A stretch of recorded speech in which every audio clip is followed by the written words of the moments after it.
معلتاتهم كانت تعبنا نقوله احتراب بيلنا سنقوله بس ما أول فاس كل سعر عمله السلسلة سين عملنا نات محسنا نكلم زعدنا زغنا بس بتكسان سيدان حداك لنا نساونا إذا العالم عن سجنا مسكنا زغنا مراميا أو قيتان بارها كان إننا كان لنا أو قيتان لمنا كان معلدك كان لنا أو قيتان جزء كان ودسون كون نقل لنا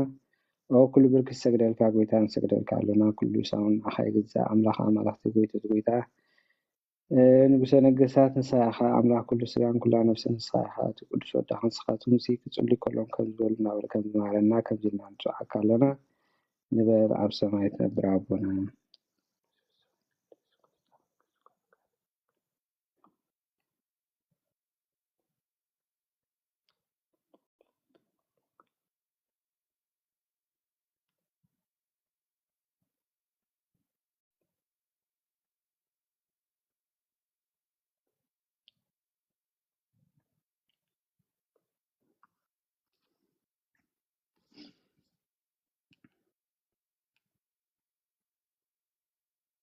كأجر ولا حاجة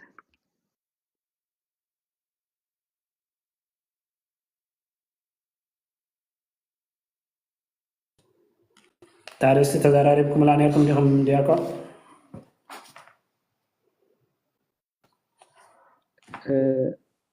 هو نيرون فا على أبوسيك سكسيشن بزعبا مور راس حواري مور راس بالأستي كلون نيرو من الباش تانك نشكر أنت تودي عملتي كويس ما عايز قلنا أنت تديره ترى جون دانا بيوتي من الباش دياكون نيرو تزولني يرو تباني رسول مرحنا وعلى علون دي تحتي سرير بالمسمور مثلا عبيلا مزمور يا أبيات زلا سا تابع زلا مثلا دحان سقاب زمت جمهور الناس خاطهم تزارو أبوستيك ساكسيشن مالت كم دي بزع مستركنت مالتي كهنت دايو كميلو جميرو نابلغيان حدش كدان كانت انتاي في الليو هذه تزاربنا له صبوي كلاتنا مالتي كاتلو حات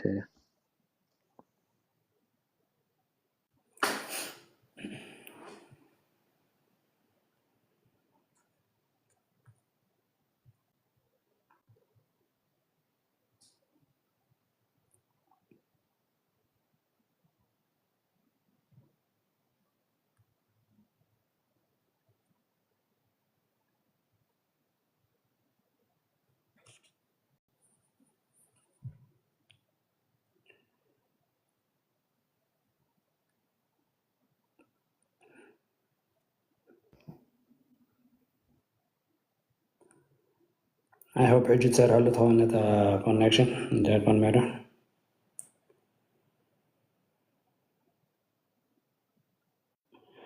موديا كون جوني سخرت جمرنا دا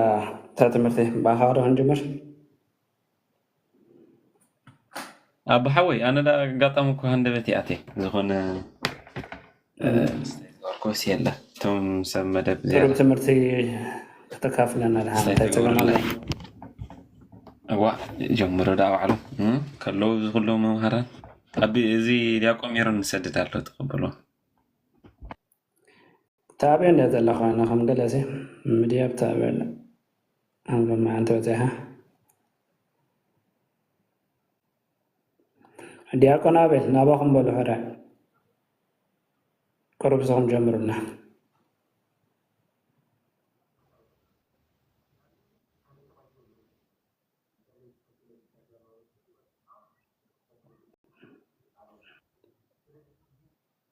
التمرحنا تبون يردي أقول مير نواهم يستي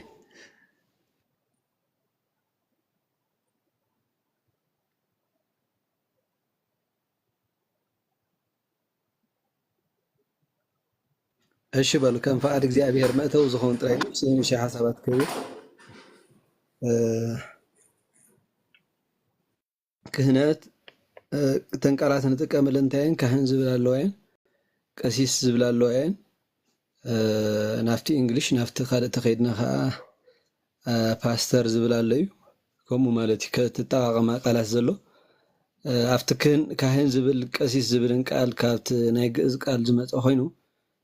كهن كبل كلو تكنيدو اغلغال خونه كهن مالت كاغلغالي زبل ترجم አለው ولا قسيس زبلون قسيلو هاني اغلغله قسيسون اغلغال سلام حوات كم يمسكم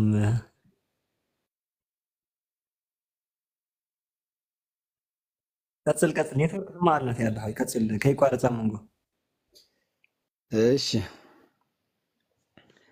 زيارفتن قالات طري حسابات نخب يليتن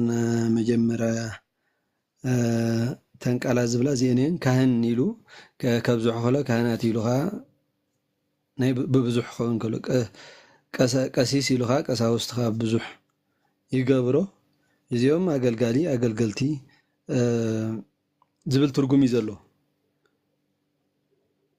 كهناتو ببولي زنبره اب حديث ون زقصله اغلغلوتي كم مجمرتا درينا ابونا ادم اذا كل عينت سلطان نيرو اي كهن نيرو نغس نيرو تي هابتات زبهالا بمدر زلو بملؤ هابتي انا ابونا ادم توهيبو نيري مالتي اي نغسنت ديو ناي كهنت ديو زلو مدري نبوتات بونا داوي توهيبو زبها زنبره ناي بغنا هابتي ناي منفسا غان انتن موصا هافت زنبرو كومتات حجتهم كلهم هافت زوهابو صغانا እግዚአብሔር ነቦና አዳም ተዋሂቦን የሪኡ ካብዝ ነበረ ደሞ ሽዑ መስዋዕት ተቀርቢሉ ናብ እግዚአብሔር ከምዝ መስዋዕት ከምዝ ቀረበ ናብ እግዚአብሔር ይነግረና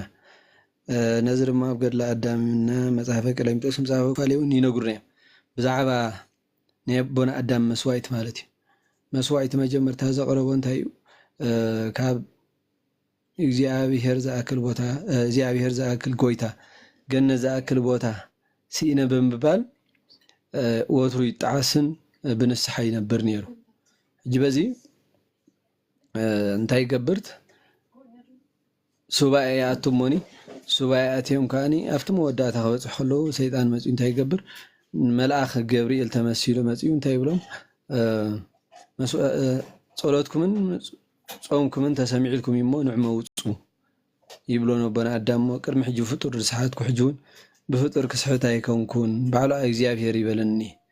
እግዚአብሔር ያዘን ቅድም ይሉ ያ አብ የሞና በዲና ይወንኩ ይድኻኒ እንታይ ዝብላ እግዚአብሔር ጸሎትኩምን ጾምኩምን ሰሚዕልኩም ይሞን ንዕውጹ ያخلوكم ይብላ ሞኒ እስኻ መን ይኻይላ መስሓተቱ አነ መልአክ እግዚአብሔር ገብርኤል እሞ ናቦ አዳም ኻ ነጊረዮ አይሰማዓካኒ ይልኒ نعاخ انت سمعكي سخمن ديخا مسولت انا جبريل مو جبريل بعل خمتيها خلها ملأخ خمتيها خلها سلمتي زابيدو دحراي بزي كيدانا نبنا داون وصوموني دحراي شعو نجنت مريحو እንዳወሰደም ከሎት መንገዲ فليدكم من ريلوم هو جبريل ديبلكنان هايكونكون انست مجمرت زحاتكمي يلون دحريت ملس يلو مستأمتهم كاوشو دحراي عابي امن العلو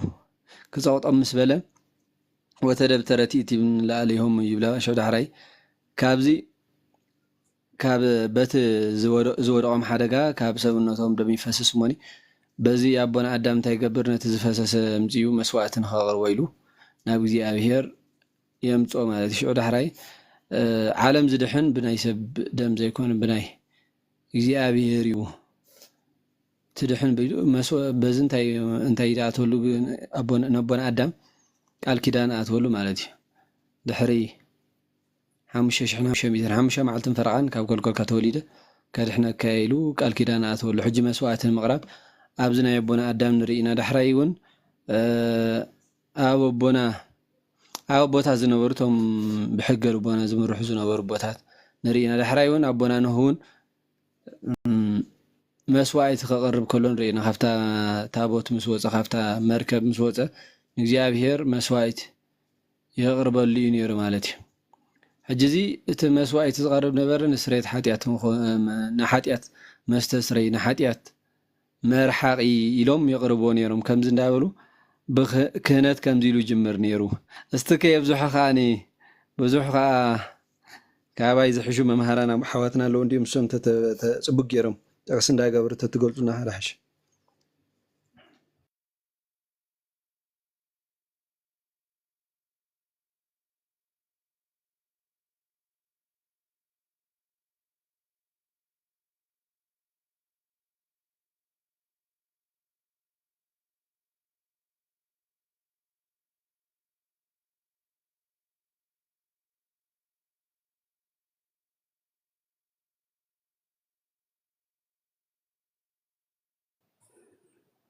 ዲያቆን ሜራን ኣለኹም ዲኹም ናባኹም ይቐፅሉ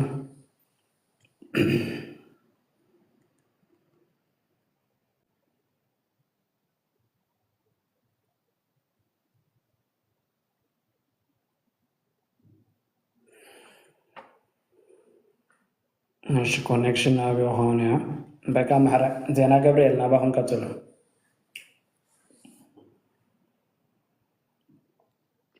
لا العالم كنقبر سي بزح ጊዜ ነጥፋ ኣለና على حسب هذا علينا كساين يقول ሓደ ጊዜ ኤክስትሪም ለሳይ ንኸውን ከምዚ ዝረኣና ሰባት ንምንጥል ማለት እዩ ሓሳባት ይጠፈት ሓሳካ ተዛረቡ እናተባልካ ኮይኑ ሕጂ ማእከሎት እንትንኾን ፅቡቅ ነይሩ እንሻላ ፅቡቅ ኣለኹም ዋ እንዳሓር ቀነቲ ተሓደሎ ሰብካ ከማነይ ክስታይ ከይኮኑ ايوه مستر كهنت بزعوا قدم مزرابنا اتي كاهن زبل قال انتاي زبل بو انت نجمر زبو كاينو يسمعني هجي اب عدنا مزرعه عزيز توم ناي اغلغل ቤተ ክርስቲያን ካህናት ንብሎሚና ቀሳውስቱ ንብሎሚና هذا ሓደ ዓይነት ትርጉም ዘለዎ ቃላት እቲ ካህን ዝብል ዘሎ መበቆሉ ካብቲ ናይ ዕብራይስጥ ቃል ዝወፀ እታ ካህን ትብል ካህን ኣብ ዕብራይስጥ እውን ካህን ትብል እያ እቲ ካህን ማለት ከዓ እቲ ኣብቲ ቤተ መቅደስ ዘገልግል ወይ ከዓ መስዋዕቲ ዘቅርብ ዝነበረ ማለት እዩ እታ ቀሲስ ትብል ግን መበቆላ ቋንቋ ሶርያ ኣርማይስጥ ኮይና ሽማግለ ማለት እያ ሕጂ እታ ቀሲስ ትብል ቃል እቲ ቃሽሾ እዮም ዝብልዋ ምስታ ናይ ግሪክታ ኤጲስቆጶስ ትብል ንሕና ንጥቀመላ ኤጲስቆጶስ ካብ ግሪክ ዝወሰድና እያ እታ ቀሲስ ትብል ከዓ ካብ ሶርያ ዝመፀት እያ ሕጂ እዚአን ክልቲአን ተመሳሳሊ ትርጉም ዘለወን ክልቲአን ማለት ሽማግለታት ማለት እዩ ብናይ ሓድሽ ኪዳን ክሪኦ ከለና ሽማግለታት ተባሂሎም መፅሓፍ ቅዱስ ተፃሒፎም ኣለዉ ኤጲስቆጶስ ተባሂሎም ተፃሒፎም ኣለዉ ብግእዙን ቀሲስ እቲ ካህን ቀሲስ ዝብሉን ክረኽቡ ንኽእል ማለት ስለዚ እቲ ናቱ ምንጪ ካብዚ ዝመፀ እቲ ግእዝ ንጥቀመሉ ክልቲኡ ቃል እቲ ካህን ዝብልን እቲ ቀሲስ ዝብልን እቲ ካብ ቋንቋ ሶርያ እታ ኤጲስቆጶስ ትብል እውን ካብ ቋንቋ ግሪክ ማለት እዩ ሰለስቲአን ሓደ ዓይነት ትርጉም እዩ ዘለወን ንሓደ ነገር እየን ዝገልፃልና ማለት እዩ ብዝተፈላለየ ቋንቋታት ኮይነን ግን እቲ መልእኽተን ወይ እቲ ዝፅዋዓለን ዘሎ ሰብ ሓደ እዩ እሱ ከዓ እቲ ካህን ኮይኑ ወይ ከዓ ኣገልጋሊ ኮይኑ ኣብ ቤተ መቅደስ ወይ ከዓ ኣብ ቤተ እግዚኣብሔር ዘገልግል ሰብ ማለት እዩ ምናልባሽ እታ ካህን ትብል ቃል ንመጀመርታ ግዜ ተፃሕፈት ወይ ተጠቀሙላ ኣብ ኦሪት ዘፍጥረት 14 መልከ ጼዴቅ እዩ መልከ ጼዴቅ እንታይ እዩ ኣቦና አብርሃም ካብቲ ዝማርኾ ሁሉ ካብቲ ዝማርኾ ሲ ዕሽር ሓቀምሽ መልከ ጼዴቅ ከዓ ወይንን ሕብስትን ገይሩ ንቦና አብርሃም መስዋዕት ዝቀረበ ኣብኡ ተፃሒፉሎ ማለት ስለዚ ንመጀመርታ ግዜ እታ ካህን ትብል ቃል ኣብ ብሉይ ኪዳን ናይ መልከ ጼዴቅ ንመልከ ጼዴቅ ክሳይ ተገበረት እያ استسيمت كالع مالتي سلازي ማለት ኣብቲ ናይ ቅድም ኣብ ብሉይ ኪዳን እንታይ እዩ ካብቲ ስድራ ቤት እቲ ዝዓበየ ወይ ከዓ እቲ ፓትርያርክ ማለት እቲ ኣቦ ናይቲ ቤተሰብ ወይ ናይቲ ንሱ መስዋዕቲ ዘቕርብ ነይሩ ኣንተ ወይ ሓውና ኣቤል ጠቕሳ ነይሩ መስዋዕቲ ምቕራብ ብኣዳም ጀሚሩ እዚ መራግፅ ዝኾነና ከዓ ኣቤልን ቃየልን መስዋዕቲ ከቕርቡ ከለዉ ብግልፂ እቲ መስዋዕቲ ካብ ኣዳም እዮም ተማሂሮም ካብ ኣቦ ማለት ንሶም ከዓ እቲ መስዋዕቲ የቕርቡ ከም ዘቕረቡ እሞ እግዚኣብሔር ከዓ መስዋዕቲ ኣቤል ከም ተቐበለ መስዋዕቲ ቃየልን ከም ዘይተቐበለ ኣብ ኦሪት ዘፍጥረት ተፃሒፉልና ኣሎ ማለት እዩ ስለዚ ካብቲ ስድራ ኣቦ ዝኾነ ወይ ፓትርያርክ መስዋዕቲ የቕርብ ከም ዝነበረ ገለ ኣብ ብሉይ ኪዳን ተፃሒፉ ንረኽቦ ማለት እዩ ድሓር ግን ብድሕሪ ሕጊ ምውራዱ ክንብል ከለና ናይ ፅሑፍ ሕጊ እግዚኣብሔር ኣብ ከረን ናይ ሲና ንሙሴ ሕጊ ምስ ሃቦ እቶም ደቂ ሌዊ እቶም ሌዋውያን ዝበሉ ነቲ ክህነት ወይ ነቲ ኣገልግሎት ተመሪፆም ማለት እዩ ሕጂ ካብ ደቂ ሌዊ ከዓ እቶም ደቂ ኣሮን ማለት እዩ ሕጂ እቶም ደቂ ሌዊ ብምልኦም ኣብቲ ቤተ መቅደስ የገልግሉ ነይሮም እቶም ንክህነት ዝምረፁ ዝነበሩ ግና እቶም ደቂ ኣሮን እዮም ሕጂ ካብ እቶም ደቂ ኣሮን ከዓ ሓደ ሊቀ ካህናት ኮይኑ ይምረፅ ነይሩ ማለት እዩ ስለዚ እቶም ሌዋውያን ብምሉእ ኣብቲ ቤተ መቅደስ እዮም ዘገልግሉ ነይሮም ካብቲ ቤተ መቅደስ እዮም ከዓ ዝናበሩ ነይሮም ማለት እዩ ሕጂ ኣብቲ ናይ ድሓናት ናይ ሓድሽ ኪዳን ምስልታት ብከይድና ክንገልፆ ኢና ካብቶም ሐዋርያት እውን ሌዋውያን ዝነበሩ መን እዮም ነይሮም ዘይነበሩ ምናልባሽ ፅቡቅ ጌርና ክንዘራረበሉ ኢና ማለት እዩ ዋላ ኣብቲ ናይ ዘመን ኢየሱስ ክርስቶስ ዝነበሩ ሊቀ ካህናት ከመይ ኢሎም መፅኦም እውን እዚ ምስቲ ናይ ኦሪት ዝተሓሓዝ ስለዝኾነ እውን ንሱ እውን እንተለዓልናዮ ፅቡቅ ማለት ስለዚ ሓደ ካብኣቶም ልክዕ ከም ኣሮን ማለት እዩ ካብ ዘራ ኣሮን ደቂ ኣሮን ዘበሉ ብምልኦም ከዓ ሓደ ሊቀ ካህናት ኮይኑ ይምረፅ ነይሩ ማለት እዩ ሕጂ እዚ ሊቀ ካህናት እንታይ እዩ ኣብ መንጎ እግዚኣብሔርን ኣብ መንጎቶም እስራኤላውያንን ማእከላይ ኮይኑ ዘራኽብ ዝነበረ ድልድል እዩ ማለት እዩ እቲ ሊቀ ካህናት ተባሂሉ ዘሎ ኣብ መንጎ እግዚኣብሔርን ኣብ መንጎ ደቂ እስራኤልን ኮይኑ ድልድል ዝነበረ እዩ ሕጂ እቲ ድልድል እንታይ እዩ እቲ ናይ መስዋዕቲ ዘቕርብ ዝነበረ ንሱ ኢና ማለት እዩ ካልኣይ ናይቲ ቤተ መቅደሱ ሓለቓ ንሱ እዩ ነይሩ ማለት እዩ ናይቲ ታቦተ ጽዮን ሓዲሩሉ ዝነበረ ወይ ከዓ እቲ ታቦት ፅላሕ ሓዲሩሉ ዝነበረ ቤተ መቅደስ ናቱ ሓለቓ እዩ ነይሩ ማለት እዩ ካልኣይ ከዓ ኣብ ዓመት ሓንሳብ ከምቲ ኣብ ሌዋውያን 45 ተፃሒፉ ዘሎ ኣብ ዓመት ሓንሳብ ስለ ሓጢኣቱን ስለ ሓጢኣት ህዝብን ከዓ መስዋዕቲ ዘቕርብ ዝነበረ ማለት እዩ እዚ መስዋዕቲ ከቕርብ ከሎ ናብታ ቅዱስ ቅዱሳን ዝኣቱ ንሱ ጥራይ ነይሩ ማለት እዩ ብዘይክኡ ናብታ ቅዱስ ቅዱሳን ክኣቱ ዝኽእል ሰብ ኣይነበረን ኣይፍቀደሉን ማለት እዩ ስለዚ ንሱ ኣገዳሲ እዩ ነይሩ ማለት እዩ ኣብቲ ኣገልግሎት ምክንያቱ እቲ መስዋዕቲ ሒዙ ናብቲ ቅዱስ ቅዱሳን ዝኣቱ ዝነበረ ንሱ ስለዝኾነ ማለት እዩ ካልኣይ ምስ እግዚኣብሔር ዝዘራረብ ዝነበረ እግዚኣብሔር ምሕረት ዝሓትት ንህዝቡ ዕርቂ ዝሓትት ዝነበረ ከዓ ንሱ እዩ ነይሩ ማለት እዩ ስለዚ ኩሎም እቶም ካብ ዘራ ኣሮን ዘበሉ ብምልኦም ኣወዳት ኩሎም ኣብቲ ኣገልግሎት ናይ ክህነት ተፀሞዱ እዮም ነይሮም ማለት እዩ እቶም ሌዋውያን ከዓ ብምልኦም ከዓ ኣብቲ ናይ ቤተ መቅደስ ከዓ ኩሎም ከዓ እዮታት እዩ ነይሮም ማለት እዩ ስለዚ እቲ ናይ ብሉይ ኪዳን ብሕፅር ዝበለ ማለት እዩ ኢንቴል ከኣታ ብሓፂሩ ነዚ ይመስል ነይሩ ማለት እዩ ስለ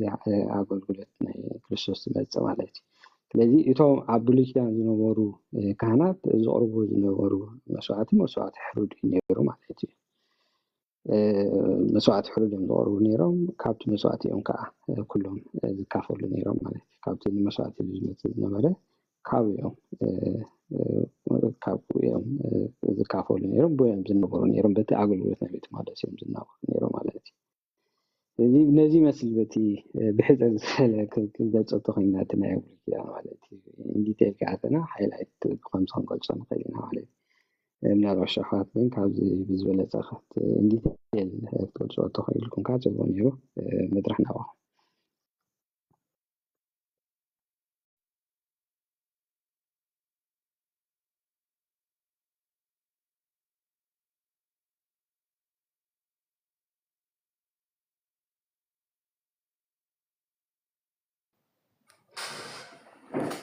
እሺ ቃለ ሕይወት ተስማዕና ዲያቆን ዜና ገብርኤል ዲያቆን መር እንጠቅመኩም ዲ ሕጂ ኮኔክሽን ፅቦት ኣሎ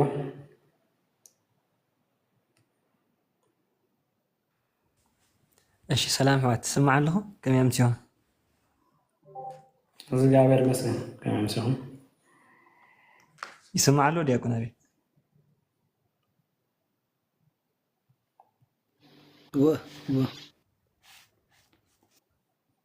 ይስማዕ ኣሎ ኣባኸይ ይስማዕ ኣሎ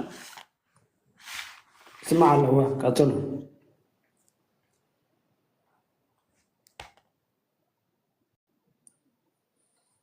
ቀፅሉ ድሓን እስከ ፅናሕ ክፅፈል ኣብ ታሕቲ ክፅፈልከ ሜቢ እቲ ድምፅና ንሰምዐካ ኣለና ንሕና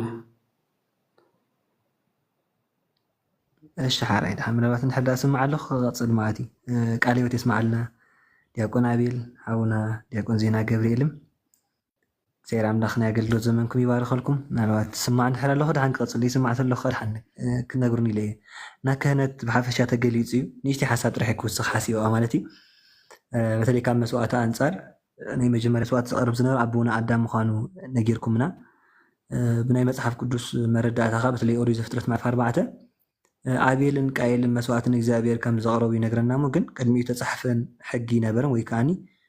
መስዋዕቲ ከቕርቡ ከም ዘሎም እግዚኣብሔር ፅሑፍ ኣይቐመጠሎም ካበይ ሪኦም እንተልና ግን ኣቦኦም ኣዳም እዩ ወይ ከዓ ኣቦ ነታ ቤተሰብ መሪሕ መስዋዕቲ የቕርብ ስለ ዝነበረ እዩ ማለት እዩ ካብ ወፃኢ ብምንም ተኣምር መስዋዕቲ ከቕርቡ ይክእሉ እዩ ምክንያቱ መስዋዕቲ እንታይ ዓይነት መስዋዕቲ ይቐርብ ወላ ብዝሓለፈ ብዛዕባ ቅዱስ ቁርባን ክንዛረብ ከለናሲ ካብ እንስሳ ዝቐርብ መስዋዕቲ ክበሃል ከሎ ካብ ኣኻል ዝቐርብ ከዓኒ ቁርባን ተባሂሉ ይፅዋዕ ከም ዝነበረ ማለት እዩ በተለይ ኣብ ገነት ኩሉ ኣዳም ካብ ኣኻል መስዋዕቲ የቐርብ ነይሩ ማለት በተለይ ገድሊ ኣዳም ድሕሪ ኢኹም ኮንኩም እተን ኣዕዋፍ ዘምፃሉ ኣትክልቲ ወይ ከዓ ዝረእቲ ካብኡ መስዋዕቲ የቐርብ ከም ዝነበረ ይነግረና ማለት እዩ ነብሓፈሻ ስለ ኣብ ገነት ኩሉ ናይ ኣትክልቲ ቁርባን ዝኾነ መስዋዕቲ የቐርብ ነይሩ ናብ እግዚኣብሔር ካብ ገነት ምስ ወፅኻ ያው ናይ እንስሳት መስዋዕቲ የቕርቡ ነይሮም ማለት እዩ ናይ ደም መስዋዕቲ የቕርቡ ነይሮም እዚ ክህነት ምስ መስዋዕቲ ስለተሓዚ ማለት እዩ ብዋናነት ክህነት ምስ መስዋዕቲ ስለተሓዚ ያው ከም መስዋዕቲ ኣንጻር ነጊሮም ንኣሕዋትና ቃለ ሕይወት የስማዓልና ቃለ ሕይወት የስማዓልና እግዚአብሔር ኣምላኽ ናይ ኣገልግሎት ዘመን ብድጋሚ ይባርኸልና ምናልባት ኣነ ግን ካብ ምንታይ ክንሪኦ ሓሲበ ነይረ ክህነት ካብ ጉስነት ወይ ከዓኒ ካብቲ ዓንቱ ፓስቶራል ዝበሎ ወይ ከዓኒ ኖላውነት ዝበሃል ወይ ከዓኒ ጉስነት ዝበሃል ኣንጻር እንድሕር ኢና ኮይና በተለይ ፍትሐ ነገስት ዓንቀጽ 5 እንድሕር ኢኹም ኮንኩም ቀሳውስት ሰብ መምህራን እምንቱ ይብል ማለት እዩ ካህናት ወይ ከዓ ቀሳውስት እንታዮም መምህራን ይብል ማለት እዩ መምህራን ማለት እንታይ ማለት እዩ ጉስነት ማለት እዩ ለምሳሌ ድሕዳር ኢኹም ኮንኩም ግብረ ሐዋርያት ምናልባት መጽሓፍ ቅዱስ ከም ብበልኩም ማለት እዩ ንሓድሽ ኪዳን መሰረት ክንገብር ሞኒ ተመሊስና ሽዑ ከም ፍቃድ ኣምላኽ ግብረ ሐዋርያት ምዕራፍ 20 ቁጥሪ 28 ማለት እዩ ካብ ምንታይ ኣንጻር እያ ሕጂ ክሪኦ ደልየ ያው እቲ ዝበዝሐ ኢሎም መስሎ ዝኾነ ካብ መስዋዕቲ ኣንጻር ካብ ጉስነት ኣንጻር እንድሕር ኢኹም ኮንኩም ግብረ ሐዋርያት ምዕራፍ 20 ቁጥሪ 28 እንታይ ዝብለና ስለዚ ንርእስኹምን ነታ ብገዛእ ደሙ ዝርያ ቤተክርስትያን ኣምላኽን ክትጓሲ መንፈስ ቅዱስ ኤጲስቆጶሳት ገይሩ ኣብኣ ሸሞኩም ኩሉ መጓሳ ሓልው ኣነ ምስ ገዝኩ ነቲ መጓሰ ዘይናሕሲሉ ከም ተኻልኦ እኩያት ዝኾኑ ሰባት ከም ዝመፅኹም እፈልጥ እየ ካባኻትኩም ከይተረፈን ደቂ መዛሙርቲ ሰዓብቶም ምእንቲ ክገብሮም ቄናን ትምህርቲ ዝምህሩ ክትፅኦም ብለና ማለት ስለዚ እንታይ ይብሉ ስለዚ ንርእስኹም ነታ ብገዛእ ደሙ ዘጥርያ ቤተክርስትያን ኣምላኽ ክትሕልው ቤተክርስትያን ኣምላኽ ክትሕልው ክትጓሲ መንፈስ ቅዱስ ኤጲስቆጶሳት ገይሩ ሸሞኩም ማለት እዩ ስለዚ ንርእስኹም ነታ ብገዛእ ደሙ እግዚአብሔር ዘጥርያ ብገዛእ ደሙ ክብል ከሎ እግዚአብሔር ወልድ ማለት እዩ እግዚአብሔር ወልድ ዘጥርያ ቤተክርስትያን ወይ ከዓ መሰረታዊ ቤተክርስትያን ክትጓሲ ይብል ማለት እዩ ስለዚ ክህነት ምስ ጉስነት ይተኣሳሰር ማለት እዩ ክህነት ናይ ክህነት ዋና ስርሖም ተዓንቱ አንቀጽ ፍትሐ ነገሥት አንቀጽ 5 ዝብልኩም ቀሳውስት ሰብ መምህራን እሙንቱ ወይ ከዓኒ እስመ ቀሳውስት ሰብ መምህራን እሙንቱ ከም ዝበለ እዮም ቀሳውስት ካህናት ግን እንታይ መምህራን እዮም ወይ ከዓ ጓሳ እዮም ልክዕ ናይ ጉስነት ስራሕ ክሰርሑ ከም ዘለዎም መንፈስ ቅዱሳት ቤተክርስትያን ከም ዝሸሞም ኤጲስቆጶስ ካህን ገይሩ ከም ዝሸሞም ኣብታ ቤተክርስትያን ማለት ስለዚ ዝዓበየ ሓላፍነት ናይ ካህናት እንታይ እንድሕር ኢልና ምጉሳይ ማለት እዩ ካብ ጉስነት አንጻር እንድሕር ርኢናዮም ኮይና ያው መጀመርያ ካብ ኣዳም ክንጅምር ንኽእልና ግን ብዋናነት እንድሕር ዳርኢና ኮይና ግን በተለይ እዚ ዓይነት ጉስነት ዝጀመር እንድሕር ኢኹም ምኾንኩም ነውሂ ማለት እዩ ልክዕ ኣዳም ንቤተሰቡ ከምኡ ይገብር ነይሩ እቶም ድሕሪ ዝነበሩ ንቤተሰቦም ገብሩ ነይሮም ግን እቲ ሰብ እንዳበዝሐ ክመፅእ ከሎ ግን ዝያዳ ነውህ ንሪኦ ማለት እዩ በተለይ ካልኣይ ጴጥሮስ ምዕራፍ 2:5 ካልኣይ መልእኽቲ ጴጥሮስ ምዕራፍ 2:5 እንታይ ይብለና ነታ ቀዳመይቲ ዓለም እውን ኣይነሓፋን እኳ ደኣ ናብቲ ናይ ሓጥኣን ዓለም ማያኢሂ ኣውረደ ነቲ ሰባኺ ፅድቂ ዝኾነ ነህ ግን ሻም ናይ ርእሱ ጥራይ ኣድሓነ ብለና ማለት እዩ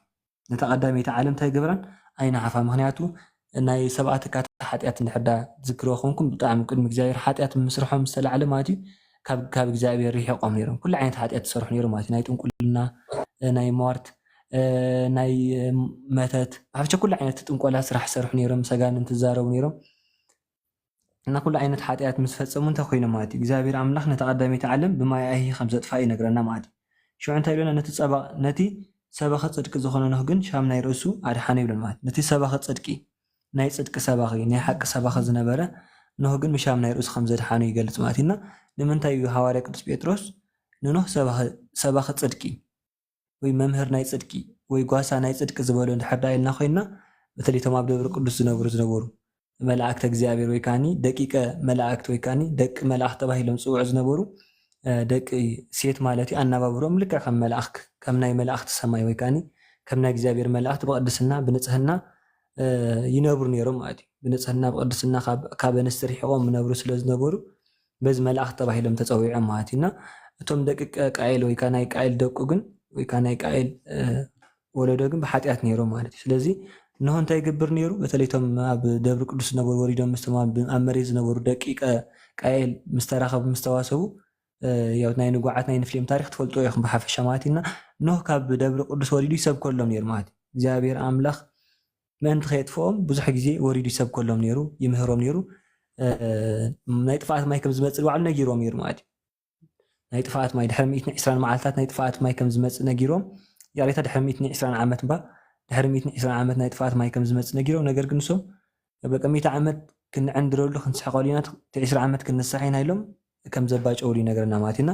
ናይ ፅድቂ ሰባኺ ዝተባሃለ ካብቲ ደብሪ ቅዱስ ወሪዱ እንታይ ገብሮም ስለዝነበረ ስለዝሰብኮም ዝነበረ ወይ ከዓኒ ንኽጓሲዮም ብዙሕ ድኻም ድኺሙ ናይ ፅድቂ ሰባኺ ተባሂሉ ማለት እዩ ወይ ናይ ሓቂ ሰባኺ ተባሂሉ ተገሊፁሎ ስለዚ ካብ ጉስነት አንጻር ንሕዳር ኢና ኮይና ያው ናይ መጀመርያ ነው እዛ ዓይነት ጉስነት ኣብ ልዕሊ ህዝቢ ሓላፍነት ወሲዱ ከሎ ኣብ ልዕሊ ህዝቢ ሓላፍነት ወሲዱ ከዓይ ከሎ ንርኢ ማለት እዩ ካልእ ነቢ ሙሴ ንባዕሉ ማለት እዩ እስራኤላውያን በተለይ ኣብ ግብፂ ኣብ ባርነት ኣብ ዝነበሩሉ ግዜ እግዚኣብሔር ኣምላኽ ናብ መን መፂ ናብ ሙሴ ማለት እዩ ናብ ሙሴ መፂ እንታይ ኢልዎ ንህዝበይ ነፃ ንኸውፅኦ ንፈርዖን ንገሮ ኢልዎ በተለይ ስለ መንነቱ ናይ እግዚኣብሔር መንነት ክሓትት ከሎ ሙሴ ዘፀአት ምዕራፍ 3:5 ንሕሪኹሞ እንታይ ዝብል ኣምላኽ ድማ ንሙሴ ወሲኹ ከም ዝበሎ ንደቂ እስራኤል ከም ዝበሎም እግዚኣብሔር ኣምላኽ ኣቦታትኩም ኣምላኽ ኣብርሃም ኣምላኽ ይስሐቅ ኣምላኽ ያዕቆብ ናባኻትኩም ለኣኸኒ እቲ ንዘለዓለም ስመይ እዩ ንውሉድ ወለደኻ በዚ ስም እዚ ክዝከር ኪድ ንዓበይቲ እስራኤል ኣኪብካ እግዚኣብሔር ኣምላኽ ኣቦታትኩም ኣምላኽ ኣብርሃም ኣምላኽ ይስሐቅ ኣምላኽ ያዕቆብ ብርግፅ በፂሕኩም እዩ እቲ ኣብ ግብፂ ዝገበርኩም ድማ ርእዩ ኣሎ ካብ ፀበባ ግብፂ ናብ ምድሪ ከነዓናውያን ሄታውያን ኣሞራውያን ፈሪዛውያን ሃዋውያን ይቡሳውያን ናብቲ ፈራይትን ልምልምትን ምድሪ ከደይበኩም ይበሎም ይብለና ማለት እዩ እና ሙሴ ንባዕሉ ናይ ጉስነት ስራሕ ክርኢ ከሎ ወይ ከዓ ናይ ሓላፍነት ወሲዱ ናይ ጉስነት ወይ ከዓ ናይ ምእላይ ስራሕ ክሰርሕ ከሎ ንርኢ ማለት እዩ ሕሰቡ 600,000 ዝኣክል ህዝቢ ሒዙ ወፂ ካብ ግብፂ ማለት እዩ እና ንክንዲ እዚኦም ዝኣክል ህዝቢ ሓላፍነት ወሲዱ ናይ ኩሎም ሓላፍነት ኣብ ርእሲ ተሸኪሙ ልክዕ ከም ኣቦ ከም ጓሳ ወይ ከዓ ልክዕ ከም ኤጲስቆጶስ ከም ፓትርያርክ ኮይኑ ናይ ጉስነት ስራሕ ክሰርሕ ከሎ ናይ ምእላይ ስራሕ ናይ ፅድቂ ስራሕ ክሰርሕ ከሎ ናይ እግዚኣብሔር ቃል ከም መሓላልፈሎም ከሎ ንርኢ ማለት እዩ ስለዚ ክህነት ብዙሕ ግዜ ያው ምስ መስዋዕቲ ዝተኣሳሰር ግን ምስ ጉስነቱን ክተኣሳሰር ኣሎ ምስ ትምህርትን ምስ ማዕዳ ምስ ምክርን ክተኣሳሰር ኣሎ ህዝቢ ምስ ምምራሕ እውን ክተኣሳሰር ስለ ዘሎ እዛ ዓይነት ስራሕ ሰርሑ ነይሮም በተለይ ናይ ብሉይ ኪዳን ባዕላ ፓትርያርክ ተባሂሎም ዝፅውዑ ሰለስተ ዓበይቲ ቦታት ኣሎ ሓቂ ኣብርሃም ይስሐቅ ያዕቆብ ኣለውና እሶም ንባዕሎም ናይ ክህነት ምልክት እዮም ማለት ኢና እዚ ካብ ጉስነት አንጻር ንሕዳር ኢና እውን እግዚኣብሔር ኣምላኽ ኣብ ብሉይ ኪዳን በተለይ ካብ ኣዳም ጀሚሩ ንሕሪኹም ሃብትታት ህብኒ ኣዳም ለምሳሌ 7 ሃብታት ሂቦም ነይሩ ሓቂ ሓደ ሃብቲ ናይ ክህነት ሃብቲ ማለት እዩ ነቶም ድሕሪኦም ዝመፁ ነቢያት እውን ሃብተ ክህነት ሂቦም ነይሩ ማለት እዩ ናይ ጉስነት ናይ ምእላይ በተለይ ከም ጣዕንቶይ ዜና ዝበለና قدمي ليوي زنبرو أبوتات كاب أبو ندحرينا يا خوينا يو حدا تولدو يك حدا ولد زي كونه نسب እግዚአብሔር ዝመረፆም ሰባት ናይ ክህነት ሓላፍነት ይውልቅ ከም በዓል አብርሃም ያዕቆብ ይስሐቅ ከም በዓል መልከ ጼዴቅ ከም በዓል ሄኖክ ኖህ አዳም ድሕዳር እዮም ኮይና እዚኦም ኩሎም ናይ ክህነት ስራሕ ዝሰርሑ ዝነበሩ ቅድሚ እግዚአብሔር መስዋዕቲ ንቤተሰቦም ወኪሉ መስዋዕቲ ዘቕርቡ ዝነበሩ እዮም ምስ እግዚአብሔር ዝዛረቡ ዝነበሩ እዮም ካብ አሮን ካብ በዓል ሌዊ ጀሚሩ ግን እቲ ናይ ክህነት ስራሕ ብሓደ ወለዶ ወይ ካብ ሓደ ወገን ክወርድ እሶም ካት ናይ ክህነት ስራሕ ናይ መስዋዕቲ ስራሕ በተለይ ዘሌዋውያን ድሕሪ ኢኹም ኮንኩም ብሓፈሻ ናይ ክህነት ስራሕ ይዛረብ ማለት እዩ ናይ ክህነት አገልግሎት እንታይ ክመስል ኣለዎ ብኸመይ ክሽየሙሎም እንታይ አገልግሎት ከገልግሉሎም ኣብ ቅድሚ እግዚአብሔር እንታይ ዓይነት ልብሲ ክለብስሎም ብሓፈሻ ስርዓት ሕጊ ዝወፀሉ ብአሮን ግዜ ብሙሴ ሕጊ ዝተዋሃበሉ ግዜ ማለት እዩ እዚ ክህነት ብሰፊሕ ክንሪኦ ንኽእል ኢና ካብ መስዋዕቲ አንጻር ተራእዩ ካብ ትምህርቲ አንጻር ክረአ ክእል ካብ ጉስነት ካብ ምኽሪ ካብ ማዕዳ ስለ ሓጢአት ስርየትካ ያው ተፈላለየ ዓይነት መስዋዕቲ ካብ ምቕራብ አንጻር ክረአ ይኽእል እዩ ማለት እዩ ምናልባት በዛ አንጻር ተነሪኦ ፅቡቅ ኮይኑ ስለተሰማዓኒ ኣነ ክሳይ ገብር ካልኦት ኣሕዋትካ ምንታይ ዕድል ካብ ፅኒኢልኩም ስለሰማዕኹምን እግዚኣብሔር ንኻብ ትገብርዎ ፆምን ጸሎትን ፅኒኢሉ ይስማዕኹም ወስብሐት ለእግዚአብሔር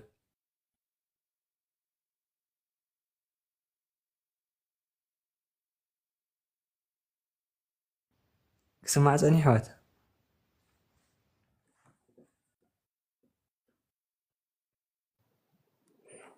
ክስማዕ ፀኒሑ እዩ ዲያቆን ቃለ ሕይወት ተስማዕልና ክስማዕ ፀኒሑ የስ ክስማዕ ፀኒሑ ዲያቆን ሰማዕንላሃ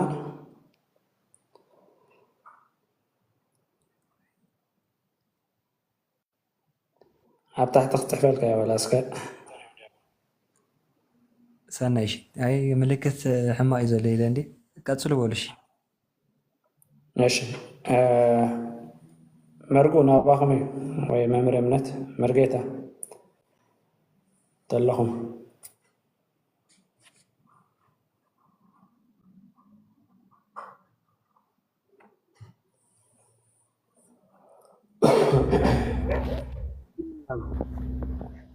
ድምፂ ይስማዕ ክህሉ ተስፋ ገብር ስማዕ ኣለዋ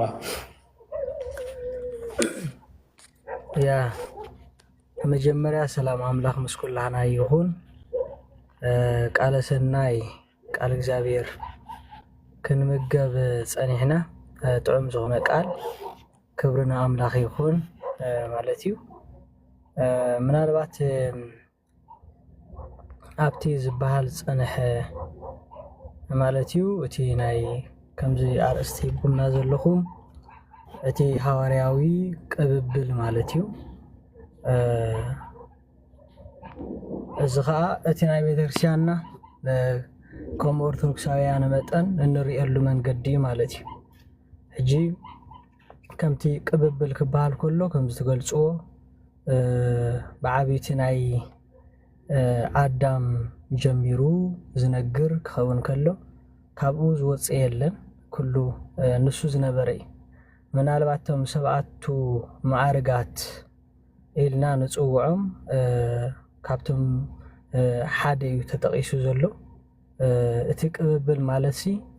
ሰንሰለታዊ ዝኾነ ከይበተኸ ኣባና መብፅሑ እዩ እዚ ከዓ ባህልዮ ብምሕሳብ ብርድኢት ሓደ ኣስተምህሮ ማለት እዩ እቲ ካሊእ እውን ብግብሪ ዝቀባበል በገቢር ንብሎ እዩ እቲ ሳልሳይ ድማ እንሆ ብቃል እዩ እዚ ከዓ ብቃል ዝንገር ዝመሓላለፍ ማለት እዩ ሰንሰለታዊ ዝኾነ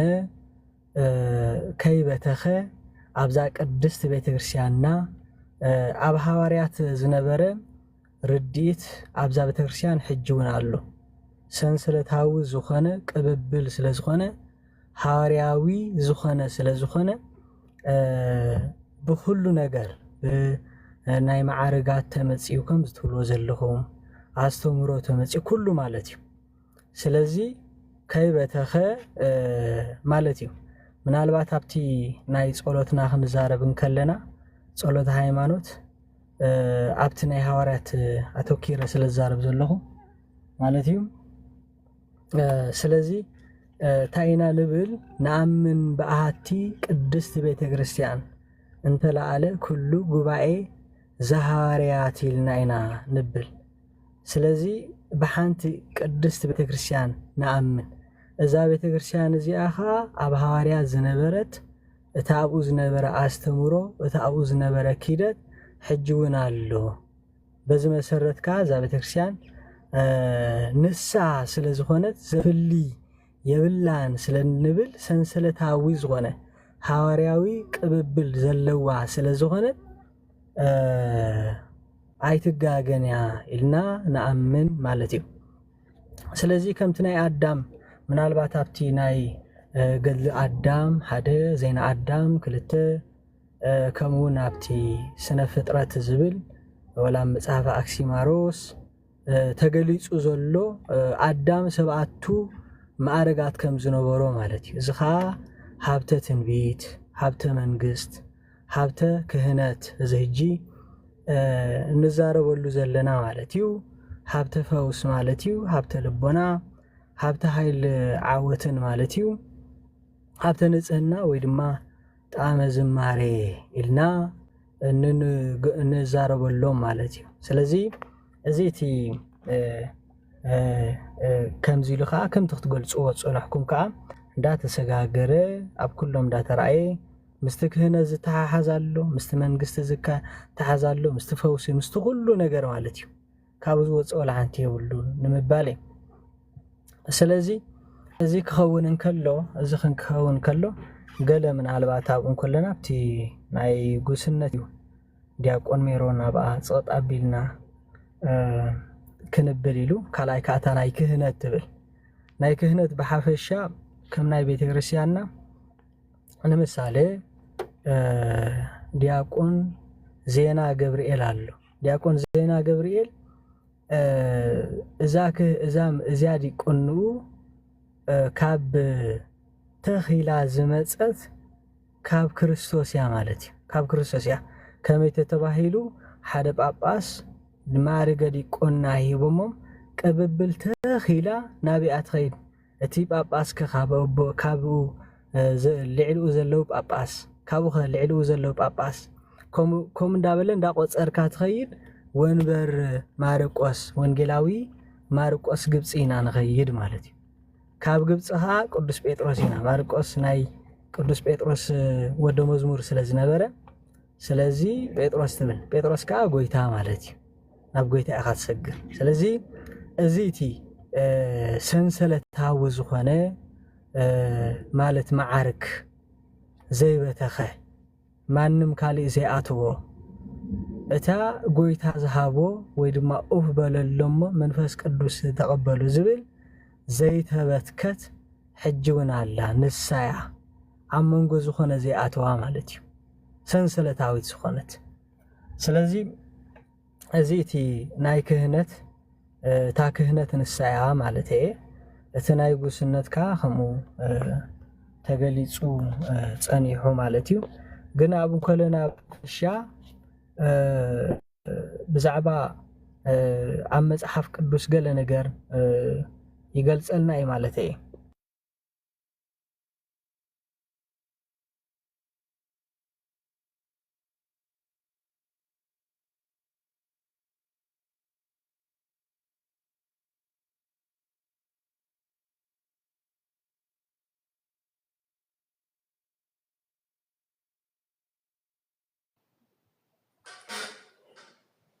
ميت كان كله خا مرجعت مثلاً ما يسمع عندنا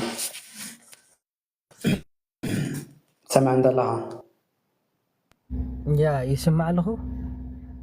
هو سمع له يا هو من الوقت كي يحزم هذا كلت مستي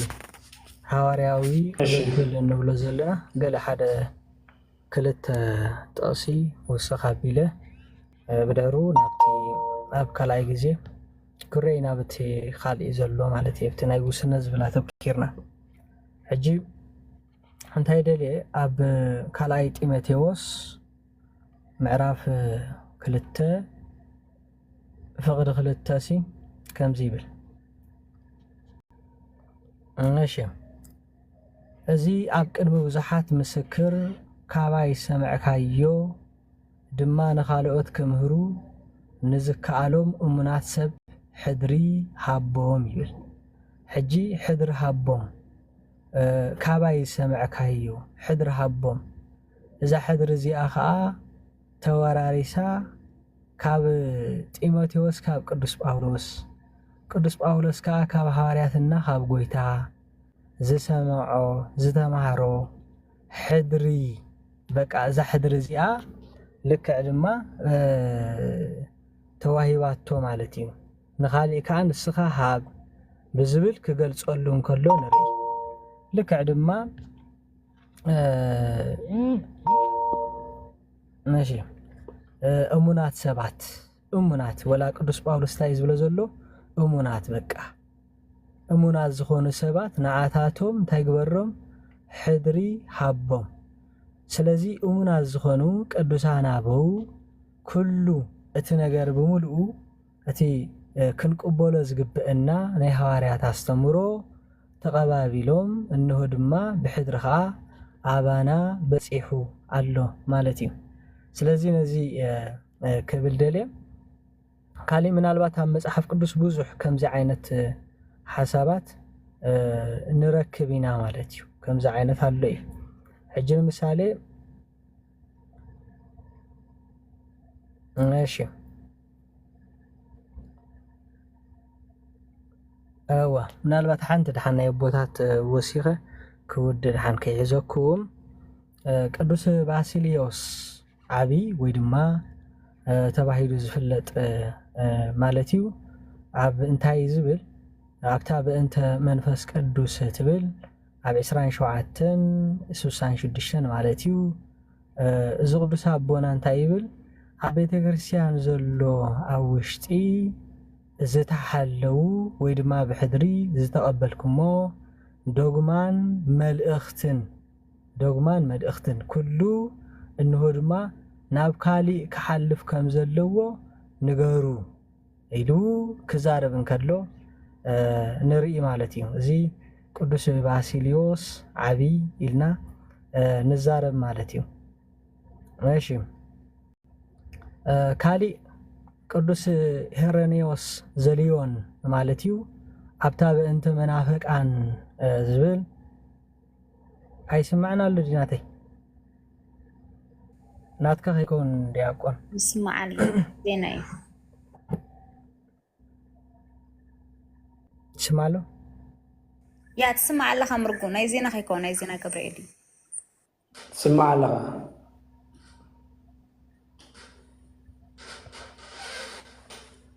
نوا ماشي قدوس هيرانيوس زليون مالتيو ابتا بانت منافق عن اتبل سلسته حدا مالتيو كزاربن كلو كمزي بلنا عبيت كريستيان وشتي نزلو كل ነገር مالتيو نتحقي كفل زدلي انه انه ድማ ንኩሉ እቲ ሓቂ ክትነግሩን ከተመሓላልፍዎን ኣለኩም ከምታ ቅዱስ ጳውሎስ ንጢሞቴዎስ ዝበሎ ነቶም እሙናት ዝኾኑ ሕድሪ ሃቦም ኢሉ ክዛረብ ከሎ እንርኢ ማለት እዩ ስለዚ ከምዚ ኢሉ ኣቦታት ምናልባት ንሪኦ ካብ ሐዋርያት ጀሚሩ ካብ ብሉይ ኪዳን ጀሚሩ ትናይ ሰባቱ ማዕረጋት ዝብል ናይ ንግስነት ይኹን ናይ ክህነት ይኹን ናይ ኩሉ ክንገር ፀንሐት ዝነበረ እዩ በብዘመኑ ግን ከመይና እዩ እቲ ኪዳት ይክየደሎ ወይ ድማ ስርዓቱ ኣብ ገግዝዩ ክፈላለይ ይኽእል ማለት እዩ ጥንቲ ሓሳቡ ተመጽእ ግን ዘፍል ነገር ከም ዘይብሉ ማለት እዩ ስለዚ ነዚ ዝነግረና ማለት እዩ ስለዚ እቲ ናይ መጓሰ ዝብል ከዓ ጽቢሩ ገሊጾም እዮም መጓሰ ዝበሃል እታ ፍቅሪ ምስኣ ዘላ ማለት እዩ ፍቅሪ ኣምላኽ ንርእየላ ናብኡ ንቐርበላ መንገዲ እግዚአብሔር ባዕሉ ዝገበረልና ማለት እዩ እዚ ምሳሌ ኣብ ወንጌል ተገሊጹ ዘሎ እንታይ ዝብል ንቅዱስ ጴጥሮስ ቅድሚ ስቕለቱና ድሕሪ ስቕለቱ ክረኽቦን ከሎ እንታይ ዝብሎ የፍቅረካየ እንዳበለ ዝጎይ ዝነበረ بدحرو جن ምስ ረኸቦ ድሕሪ መከራ ድሕሪ ፈተና ማለት እዩ ቅዱስ ጴጥሮስ ክርስቶስ ኣምላኽና እንታይ ዝብሎ ተፍቅረኒ ዶ ኢልዎ ንስኻ ከም ተፍቅረኒ ስኻ ትፈልጥ ብዝብል ክምልሰሉ እንከሎ ኢና ንርኢ በል ዕያወተይ ሓሉ ክብል እንከሎ እዚ እቲ መጓሰ ተፍቅረኒ ዝብል ኣብ ፍቕሪ ዝጓሰያ ኣባጊዕ ከም ዘለዋ ንሪእየሉ እዩ ስለዚ እንደገና እውን ተፍቅረኒ ዶ ኣነ ከም ዘፍቅረካ ንስኻ ትፈልጥ ጎይታይ ኢሉ ክምልስ ከሎ ንርኢ ማለት እዩ ስለዚ እዚ እቲ መጓሰ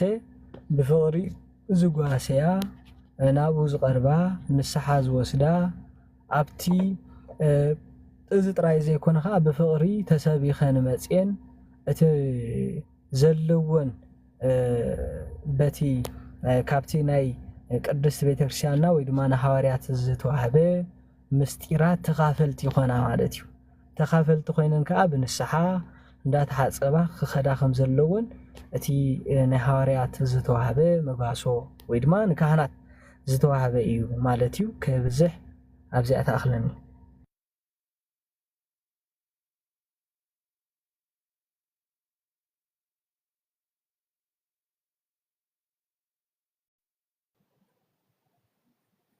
እሺ ቃል ሕይወት እስማዕልና መርጌታ እንዲያቆን ሜሮን ንስኻትኩም ኣከፋፍሎም ወይ ኣመሓድሮም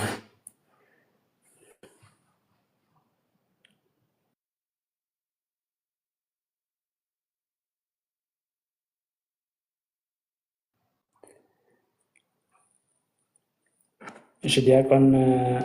እምነት ወይ ዲያቆን ጆኒ ካብ ክልቲኹም ሓደኹም ቀፅሉ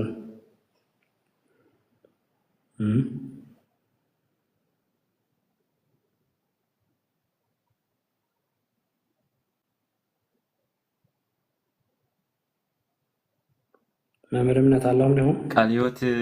የስምዓልና ኣሕዋት ብጣዕሚ ፅቡቕ ኣርስቲ እዩ ነይሩ ማለት ኣነ እኳ ብዙሕ ዝምልአሊ የለን ማለት ኢሎም እዮም ኮነ ጉድሎ ተዘይኮንስ ዝምልአሊ የለን ብሕፅር ዝበለ ግን ክንፆምቋ ተኮይና እንታይ እያ እታ ስልጣነ ክህነት እያ ዘይተጋጌት ኣፖስቶሊክ ሰክሴሽን ትብል ዘላሲ እታ ናይ ክህነት ስልጣን እያ እታ ኣሕዋት ኢሎም ዘለዎ ዘይተጋጌ ስለ ስልጣነ ክህነት ካበይ መፂኡ ንመን እዩ ዝብል ክህቡና ፀኒሖም መሰረቱ ከዓ ክርስቶስ እዩ ማለት እዩ ክርስቶስ ስልጣን ወይ ድማ ኣቶሪቲ ክህብ ከሎ ወይ እውን ክሓሪ ከሎ ማለት እዩ ንፍሉይ ዕዮ ክሓሪ ከሎ ንኩሉ ዓለም ኣይኮነን ሓርዩ ንኩሉ ዓለም ክድሕን ሓሪ ወይ ንኩሉ ዓለም ከገልግል ግን ንፍሉይ ዕዮ ኣይሓረየን ማለት እዩ ንፍሉይ ዕዮ ዝሓረዮም 12 ሃዋርያት ነይሮም ማለት እዩ ስለዚ መን እዮም ዝብል ንመን ውሃብ ጎይታ በዓሉ ብግብሪ ርኢና ማለት ካብቶም 12 ሃዋርያት ምዃኖም እዩ ስለዚ እቲ ስልጣን ንዖም ሂቡ ንሶም ጥራሕ ክገብሮ እውን ኣይሓደገን ማለት እዩ መንፈሱ ብምንባር ወይ ድማ መንፈሱ ብምንባር ድማ እቲ ስልጣን ቀጻለይት ምዃና ማለት እዩ እዚ ጎይታ ናብ ሰማይ ምስ ዓረገሲ መንፈስ ቅዱስ ኣባና ስለ ዘንበረ እቲ ነታ ቤተክርስትያን ዝሕልዋ እቲ ማዕረጋት ንኩሉ ህበታት ዝህብ መንፈስ ቅዱስ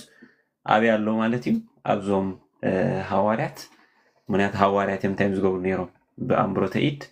ማዕረጋት ይኹን ህያብ መንፈስ ቅዱስ ዘውርዱ ዝነበሩ ወይ እውን መንፈስ ቅዱስ ክቕበሉ ዝገብሮም ዝነበሩ ሃዋርያት እዮም ማለት እዩ ስለዚ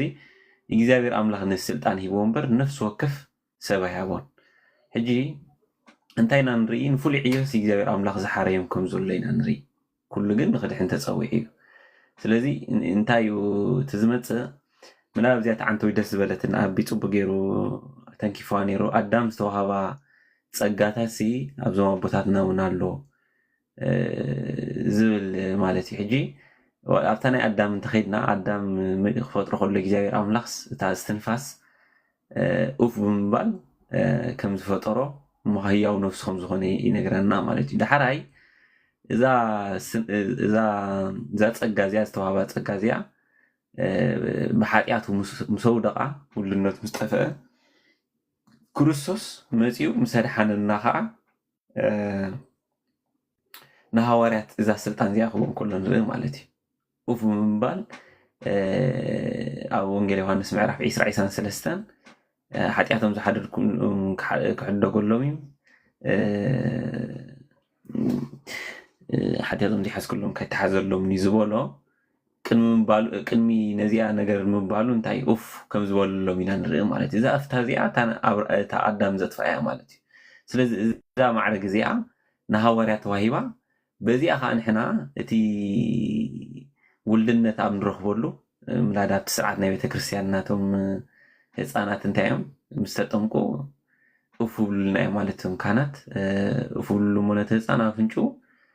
تاهي منفس قدوس كم زغبل تاناي قويتا نساعت محارف زلا مالت حجي إذي سنسلت كنم لخلنا هواريو سنسلت ويدماتي سلطانة كنت كنم لخلنا إتي قويتا زعيو إتي قويتا أبانا زفوتصمو دحنسي بزوم نحدش كده ناقل توهيلم زلو كانت أبوتاتنا بقوم سنتاي قصل كله مالتي بقوم تدحنت قدس قربان تمكس توالى شعات مشرات وتكسيان زفوتصمو بقوم سي كحلف كله مالتي مناتو تا سلطان نعم سلزهابو كاون تزي كوين خايج كاون كابا وصا سلازي تا كمزا زولكم كابتا بيتا اسكرسوس اوفيلو زهابون كابون وصاخا نسوم بيدان بروت زهابو سلطان كال سب انت تميقون تقريبو ግን እንታይ ይኮኒ ማለት ቫሊድ አይኮን እንጂ ዛስ ዋይና ነና አፖስቶሊክ ሳክሴሽን ተዘይ ይብልካ ወላ ኳ ጥምቀት እመን ቁርባን እመን ዝኾነ ሃሉ ማለት አሎ አንጀሊካን ኮይነ ወይ ሉተራን ምሽ አምነ የምዛዓ ጥምቀት ህፃናት ያው ንገለ ግን አፖስቶሊክ ሳክሴሽን የለን ማለት እንጂ ምሳአተ ተሓዚያንም ባለ ታ ሐዋርያው ቅብብልሲ ክትስረት አለካ ማለት ዜርካ ስናበይ ክትምለስ ኢኻ ካብ ዘለና ያስ እንድሕሪ ተመሊስካስ ናብ ክርስቶስ መጽልያ ማለት ምናዳ አግናጢዮስ ኣብቲ መልእኽቱ እንታይ ዝብል بزي ጳጳስ بزي ቢሾፕ ወላ ሓንቲ ክትገብር ከም ዘይብልካ ማለት ቢሾፕ ተዘይልስ ዝኾነ ዓይነት ናይ ጥምቀት ናይ ቁርባን ዝኾነ ነገር ክትገብር ከም ዘይብልካ ማለት እዚ ሕጂ ምክንያቱ ስልጣን ቤተክርስቲያን ኣብዞም ሐዋርያት ስለ ዘንበሮ ቶም ሐዋርያት ዝሃቦ ስልጣን ከዓ ብኡ ክትከይድ እግዚአብሔር አምላክ መንፈሱ ቶም ጳጳሳት ቶም ቢሾፓትና መንበረ ተበተክርስቲያን ይሕልዋ ነይሩ ማለት ሓደ ቢሾፕ ክስሕት ከሎ ካንርኢ ከም በዓላት ናቲ ወስቄሎስ እናተንሱ ነታ እምነት ደውሉላ ነይሮም ማለት ሕጂ እቲ ስልጣን ክህልወካ ኣገዳሲ እዩ እንተዘይብልካ እንድሕር ኣብቲ ላይን እቲ ዝተበትከ እንተልዩ ግን ቫሊድ ኣይኮኒ ማለት እዩ ቫሊድ ዘይኮነሉካ ካብ ክርስቶስ ስለ ዘይኮነ እዩ ማለት እዩ እቲ ላይን ናትካስ ካብ ክርስቶስ ዘይኮነ እዩ ኣነ መፅኢለ ሕጂ ካህን የለን እንድሕር ዝኾነ ዝገብር እንተኮይነ እታ ስልጣን ግን ካብቲ ቫሊድ ዝኾነ ተዘይረኺበያ ትርጉም የብላን ማለት ኣነ ናይ ነፍሰይ ባዕለይ ሰይሚያ ኣለኹ ማለት ካብ እግዚኣብሔር ትኾን የላን ስለዚ እቲ ክህነታዊ ኣገልግሎት ከዓ ንኩሉ ዝውሃብ ዘይኮነ ንፍሉያት ከምቲ ዓንተ ወይ ዜና ገብርኤል ኢልዎ ነይሩ ወላ ብሉይ ኪዳንሲ ኩሎም ደቂ ሌዊ ይኮኑን ካህናት ዝኾኑ ነይሮም ማለት እዩ ሕጂ ካብኦም ዝሕረዮም ነይሮም ስለዚ ካባና ኣብ ሓድሽ ኪዳን እውን ወላ ኳቲ ዩኒቨርሳል ክስታይ እንተሃለወ ካብኦም ንፍሉይ ኣገልግሎት ዝሓርዮም ካህናት ኣቦታት ግን ነዚ ምስጢራት ፈፀምቲ እንኮ ገይሩ ንባዕሎም እቲ ስልጣን ወሃብቲ እውን ከም ዝገበሮም እሞ ስልጣነ ክህነት ማዕረ ክንደይ ክብረት ከም ዘለዎ ንእምነትና እውን ነቲ እታ ቤተክርስቲያን እውን ሰረት ክህልዋ ዝገበራ ሓደ ካብዚ እዩ ማለት እዩ ምናልባት ዲስቅልያ ተዘይተጋገፍቲ አንቀጽ 9 ዲገለ ዲያቆንስ ብዘይ ናይ ጳጳስ ፍቃድ ዝኾነ ነገር ክገብር ከም ዘይብሉ እናበለ ቤተክርስቲያን እቲ ጳጳስ ብዘይብሉ ወይ ድማ ብዘይናቱ ፍቃድ ዝኾነ ነገር ከም ዘይግበር እዚ ዓይነት ስልጣን ከም ዝተዋሃበ ዘረዳእና እሞ አይ ቲንክ ከነን ውሖ ኩሉ ኢሎም መስለ ዝኾንስ እዚያ ክብል ይፈቱ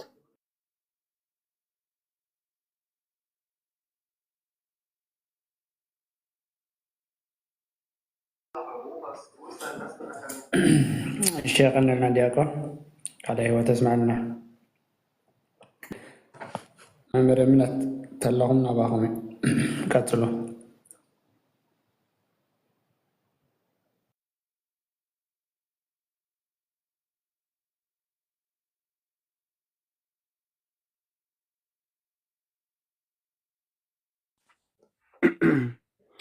ካብ እግዚአብሔር አቡና ካብ ጎይታና ካብ ኢየሱስ ክርስቶስ ፍጹም ጸጋን ሰላምን ምስ ኩላትኩም ይኹን።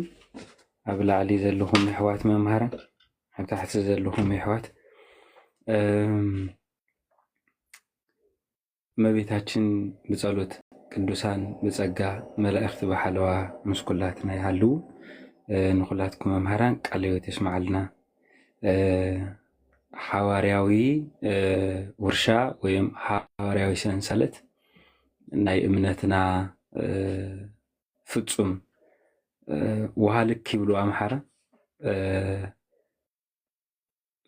ሚዛን መለክዒ ናይታ መልእክቲ ዝኾነት መርዓት ክርስቶስ ቤተ ክርስቲያን ናታ እዩ። ሱብሓ ሓሪዳ ኣጋሻ ዓዲማ ዝተሰለመት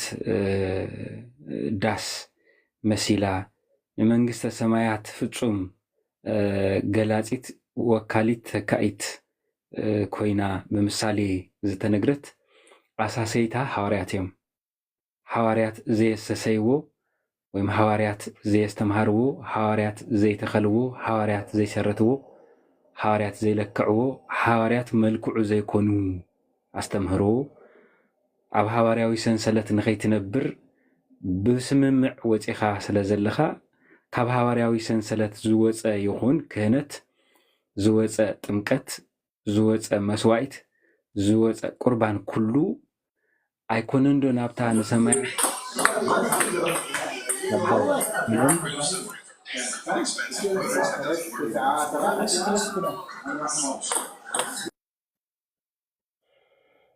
ኣይኮነን ዶ ነታ እንጽበያ ተስፋዊት ዓለምሲ እዚ ከምዚ ዓይነት ነገር ነዛ ኣብዚ ናይታ ትመጽእ ዓለም ኣፍ ደገ ዝኾነት ቅድስት ቤተ ክርስቲያን እውን ዘፍሊ ዘወግዝ ምዃኑ ብዝተደጋገመ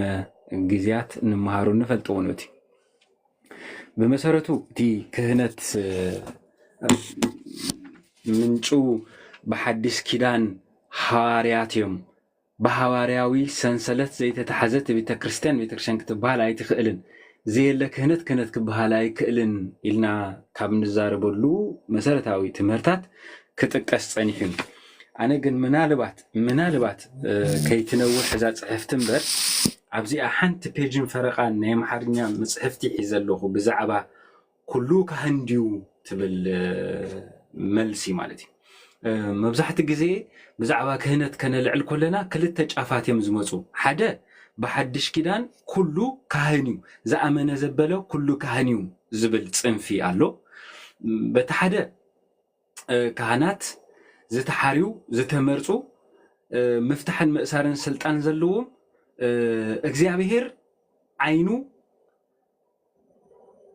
جيرو مسارحي جيرو ويم ناي صدق منجدي ناي برهان ولعتي جيرو زشوموم زسلموم زمرصوم زحاريوم አለው በዘይ ከዚኦም ካለ ካህን ክባሃላይ ክልኒው በዝድማ ኩሉ ዘአመነ ካህኒው ዝብሉ ክልተ ጽንፊ ክርክርዮም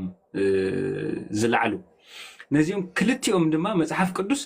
ጽቡቕ ዝኾነ ማእከላዊ መልሲ መረጋገጺ እዩ ነዚ ማእከላዊ ዝኾነ መረጋገጺ መልሲ መልኩዕን ልኩዕን ካበዩ እንተልና ካብ ሐዋርያት ጀሚሩ በሐዋርያት ዝምድም ኣብ ሐዋርያት ተሰሪቱ በሐዋርያዊ ህይወት ዝትርጎም ዝንገር ዝምስከር ዝስባኽ ትምህርቲ ሕጂ ነቶም ኩሎም ካህናቲና ዝብሉ ቅዱስ ጳውሎስ ብፍሪ ዝበለ ቀለም እንታይ ኢሉዎም ኣሎ ኩላቶም ካህናት እዮም ኢሉ 4 ነጥብ ገይርላሎ ኩሉ ሰብ ካህን ክኸውን ከም ዘይከል ኣብዚ ደምዲሙሎ በተሓደ ወገን ድማ እቶም ዝተመርጹ ካህናት እንታይ ዓይነት ስልጣን እንታይ ዓይነት ሓላፍነት እንታይ ዓይነት መዝነት እንታይ ዓይነት ሐዋርያዊ ምትእስሳር ከም ዘለዎም ድማ ክንፈልጦ ክንርድኦ ብዝከኣል መልክዕ አቡ ኣሕዋትና ቀዲሞም ክመሩና ጸኒሖም ታጽሕፍትን ተዘይ ሰልሻትና ከጅምራሞ ወላ ጥሙቅ ከብላ ክፍትኔ ሁሉም ካህን ነውን? ኩሉ ካህን እንዲሁ ይብልሞ መናፍቃን የሐዲስ ኪዳን ክህነት የሚታወቅበት ሁለተኛው ሐሳብ ደግሞ ሁላችንም ካህናት ነን የሚል ነው። መናፍቃን ኩላትና ካህናቲና ይብሉ ግን አብ ሐዲስ ኪዳን ኩሉ ካህን እንዲሁ ኢሉ ይዛሐት ተጻሐፊ። ስለዚህ የሚጠቅሱት ጥቅስ ኩላትና ካህናቲና ንምባል ዝጥቀምሉ ጥቅሲ ወይም ዝጠቅስዎ ጥቅሲ ኢሉ አምጽኦ ዘሎ አብ ቀዳማይ ጴጥሮስ ምዕራፍ 2 ፍቅዲ 9 ዘሎ እዩ።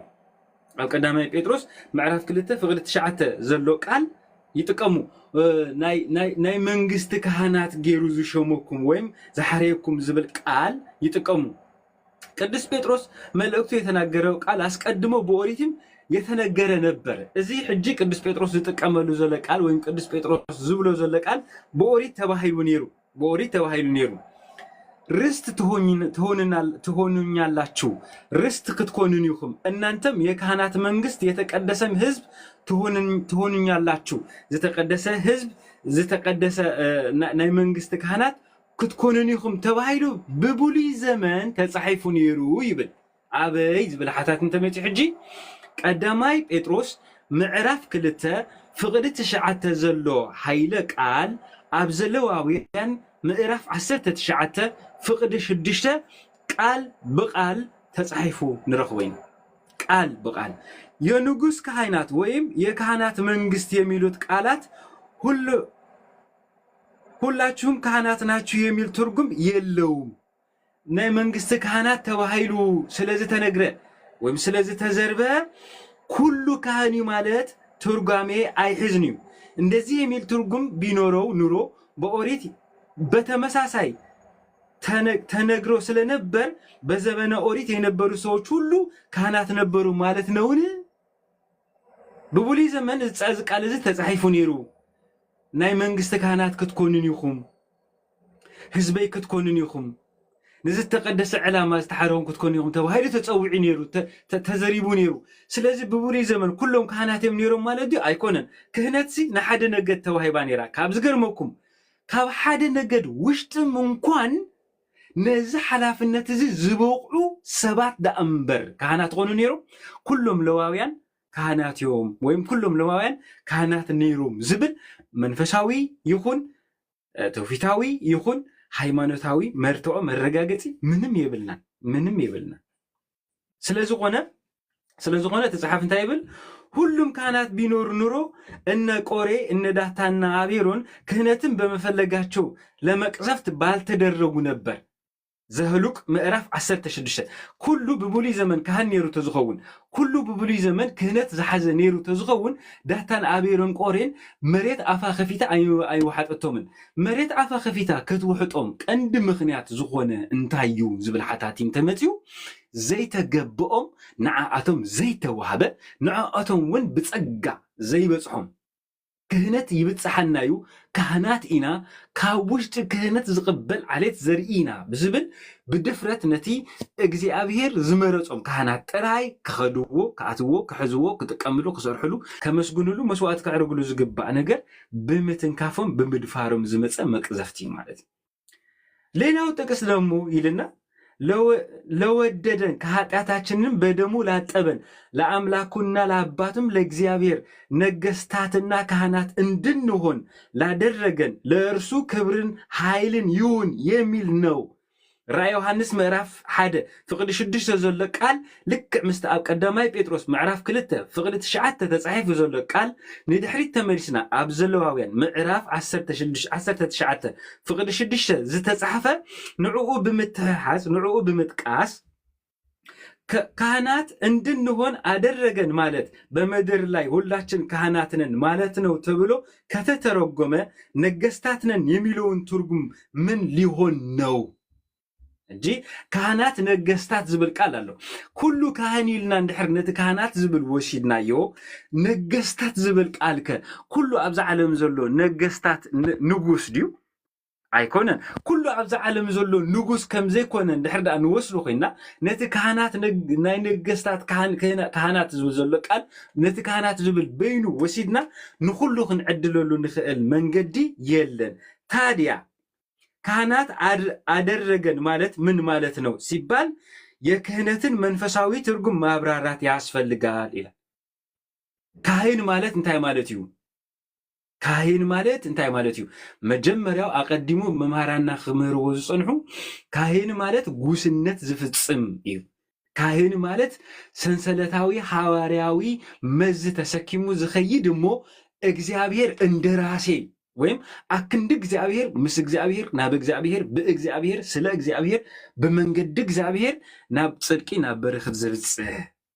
መዚ ዝቕበል ስልጣን ዘለዎ ምጡቅ ጥሉቅ ስፉሕ ዝኾነ ስልጣን ዝሓዘ እዩ። ነገር ግን ሰብ ናይ ምስጋና መስዋዕቲ ክዕርግ ወይም ናይ ምስጋና መስዋዕቲ ከቅርብ እዙዝ እዩ። ቅዱስ ዳዊት መስዋዕቲ ምስጋና የቅርበልካ ኣለሁ ኢሉ ነይሩ። ንሕና እውን ኩላትና በአፍ ቅዱስ ጳውሎስ በትምህርት ቅዱስ ጳውሎስ በመርሕነት መንፈስ ቅዱስ ንእግዚአብሔር ዝተቀደሰ መስዋዕቲ ጌርኩም ንልብኩም አዳልዎ ተባሂልና ኣለና። ካብ አፍና ጽቡቕ እምበር ሕማቅ ከይወፅእ ቃል ከናፍርና ክንሕሉ እግዚአብሔር ባህ ዝብሎ ሓሳብ ክንሓስብ በእግዚአብሔር ደስ ዝብሎ መንገዲ ክንመላለስ ጽዋዓት ኢና። እዚ ስለ ንገብር ግን እታ ካህናት ትብል ስልጣን ወይም ክህነት ትብል ስልጣን ትግባአናያ ማለት አይኮነን። ስለዚህ ኩሉ ካህን አይኮነን። ኩሉ ካህን እንድሕር ኮይኑ መን እዩ ክጓሰ? ኩሉ ጓሳ እንድሕር ኮይኑ ካህን ማለት ጓሳ ማለት እዩ። ኩሉ ካህን እንድሕር ኮይኑ መን እዩ ክጓሰ? ኩሉ ጓሳ እንድሕር ኮይኑ ዝጉሰ መጓሰ የለን። በአንጻሩ ድማ ኩሉ ካህን ዝብል እንድሕር ኮይኑ በቲ ትምህርቲ መንፈስ ቅዱስ ዝንሳሕን አነሳሕን ምንዛዝን አናዛዝን ዘሎ መንፈሳዊ ባይታን ቦታን አብዘይ ቦትኡ አብዘይ መዝነቱ ይውዕልን ይግልገልን አሎ ማለት። ስለዚህ ክህነት ማለት እግዚአብሔር ዝመረጾ አካል ንእግዚአብሔር ዝመረጾ አገልግሎት ብኩለንትንኡ ተወፊው ዝመጸይ በሐዲስ ኪዳን ካህናት ክትኮኑ ዝመረጽኩም ሰናይ መረጽኩም ተባሂሉ ተዘሪብሉ። ስለዚህ ክህነት ናይ ምርጫን ናይ ሕሬትን ጉዳይ እምበር ክህነት ከም ቅጫ ቁርሲ ንኩሉ ሰብ ብማዕረ ዝዕደል ናይ መንፈሳዊ መዚ ወይ መንፈሳዊ መዝነት አይኮንን። ቅዱስ ጳውሎስ ኣብ ቀዳማይ ቆሮንጦስ ምዕራፍ 12 ካብ 28 ስጋብ 31 ብንጹር ክህነትን ዝግብኦ ንመን ምዃኑ ካህናት ዝኾኑ ኣየኖት ምዃኖም ክህነት ዝበሃል ናይ ሕሬት ጉዳይ እምበር ናይ ጉዳይ ምእማን ኩሉ ኣማኒ ካህን ኣይኮነን። ኩሉ ካህን ግን ኣማኒ እዩ። ኣብዚ ምፍልላይ ሕጂ ኩሉ ኣማኒ ካህን ኣይኮነን። ኩሉ ካህን ግን ኣማኒ እዩ። ምክንያቱ ከይኣመነ ናብ ክህነት ክመጽእ ዝኽእል የለን። ስለዝኾነ ያ ክህነት ምስጢር ኮይና ወይም ካብቶም ኣብ ቤተክርስትያንና ናይ ድሕነት መንገዲ ወይም ናይ ድሕነት ሱታፌ ዘለዉ ምስጢራት 7 ምስጢራት ቤተክርስትያን ምስጢረ ክህነት ሓደ ኮይኑ ቤተክርስትያንና ብጥልቀት ብስፍሓት ትምህሮን ተስተምህሮን ማለት እዩ። በዚ መሰረት ሐዋርያት ብዝሰረትዎ መንገዲ መመለላስ ሐዋርያት ኣብዛሃ ነጽዎ ህንፃ ተዓቂብካ ምንባር ማለት እዚ ናይ ክህነት ጽላል ረኺብካ ብሰንሰለታዊ ናይ ክህነት መንገዲ መንፈሳዊ እስራት ንሞት ዘይኮነ እስራት ንህይወት ተሰማሚዕካ ምኻድ ብዘይካ ሓንትን ኦርቶዶክሳዊት ተዋህዶ ቤተ ክርስቲያንን ካልእ ነዚ ክህነት እዚ ዝሓዘት ዝተረከበት ብሰንሰለታዊ መንገዲ ኣመሓላሊፋ ናብ ደረጃ ዘብፅሕቲ ወላሓንቲ የላን። ናይዛ ክህነት እዚኣ ናይ ሓደራ ደቂ፣ ናይዛ ክህነት እዚኣ ናይ ጽላል በረኸት ተኻፈልቲ፣ ናይዛ ክህነት እዚኣ ጉስነት መጓሰ ምዃና ልዕሊ ዝኾነ ነገር ዕግበት ፈጢሩልና ብእምነትና ጽኑዓት ክንከውን እሞ ብመከረ ክህነት ንህይወትና ብመከረ ካህናት ንኣካይዳና እንዳቀመምናዮ ናብቲ ጽድቂ ክንበጽሕ እግዚአብሔር ብምሕረቱ ድንግል በአማላጅነታ ቅዱሳን በበረኸት ጸግኦም መላእክቲ በሓለዋ ኻባና ኣይፈልዩ። ወስብሐት ለእግዚአብሔር።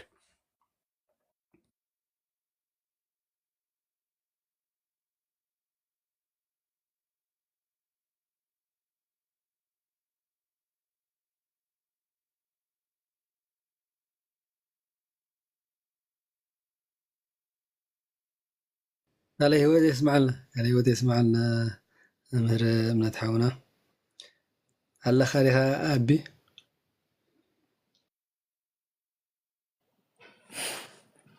الله دياقنات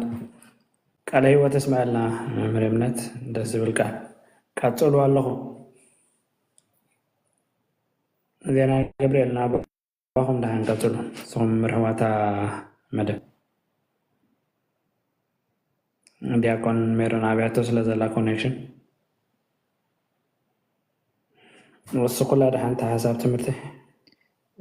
ኣነ እንታይ ሓሲበ ነይረ ምናልባሽ ስልኪ ተዘራረብና ስለድየብና እምበር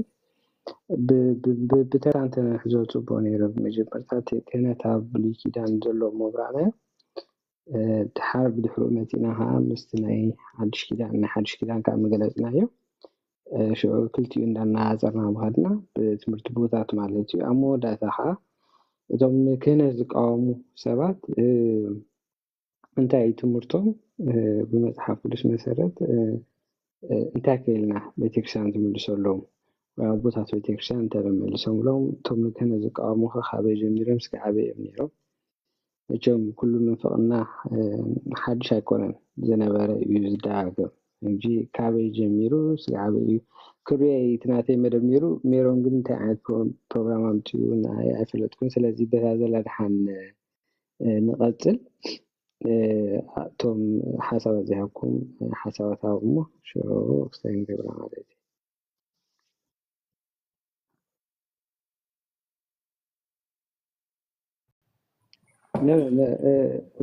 እምነትናትካ ጌጋ ኣይኮነን ናይ መራሕ መደብ ናይ ሜሮን ጌጋ ንስ እስቲ ክኸፋፍላ ነይሮ ስለዚ እናትካ ጌጋ የብሉን ፅቡቅ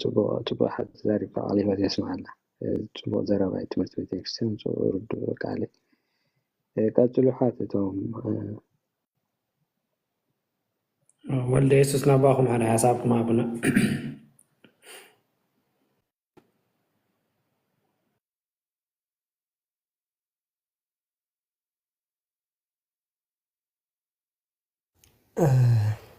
ቃል ህይወት የስማዓልና ኣሕዋት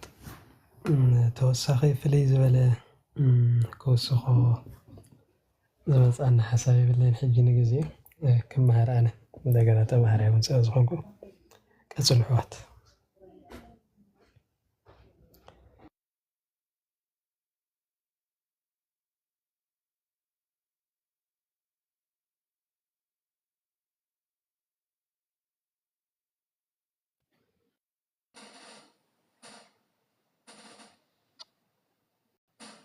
እሺ ዲያቆን ኣበል ዝኾነ ሓሳብ ትብላ ዘለኹም ወይስ ሕቶ ወላ ክንቅበል ካብ ኣሕዋት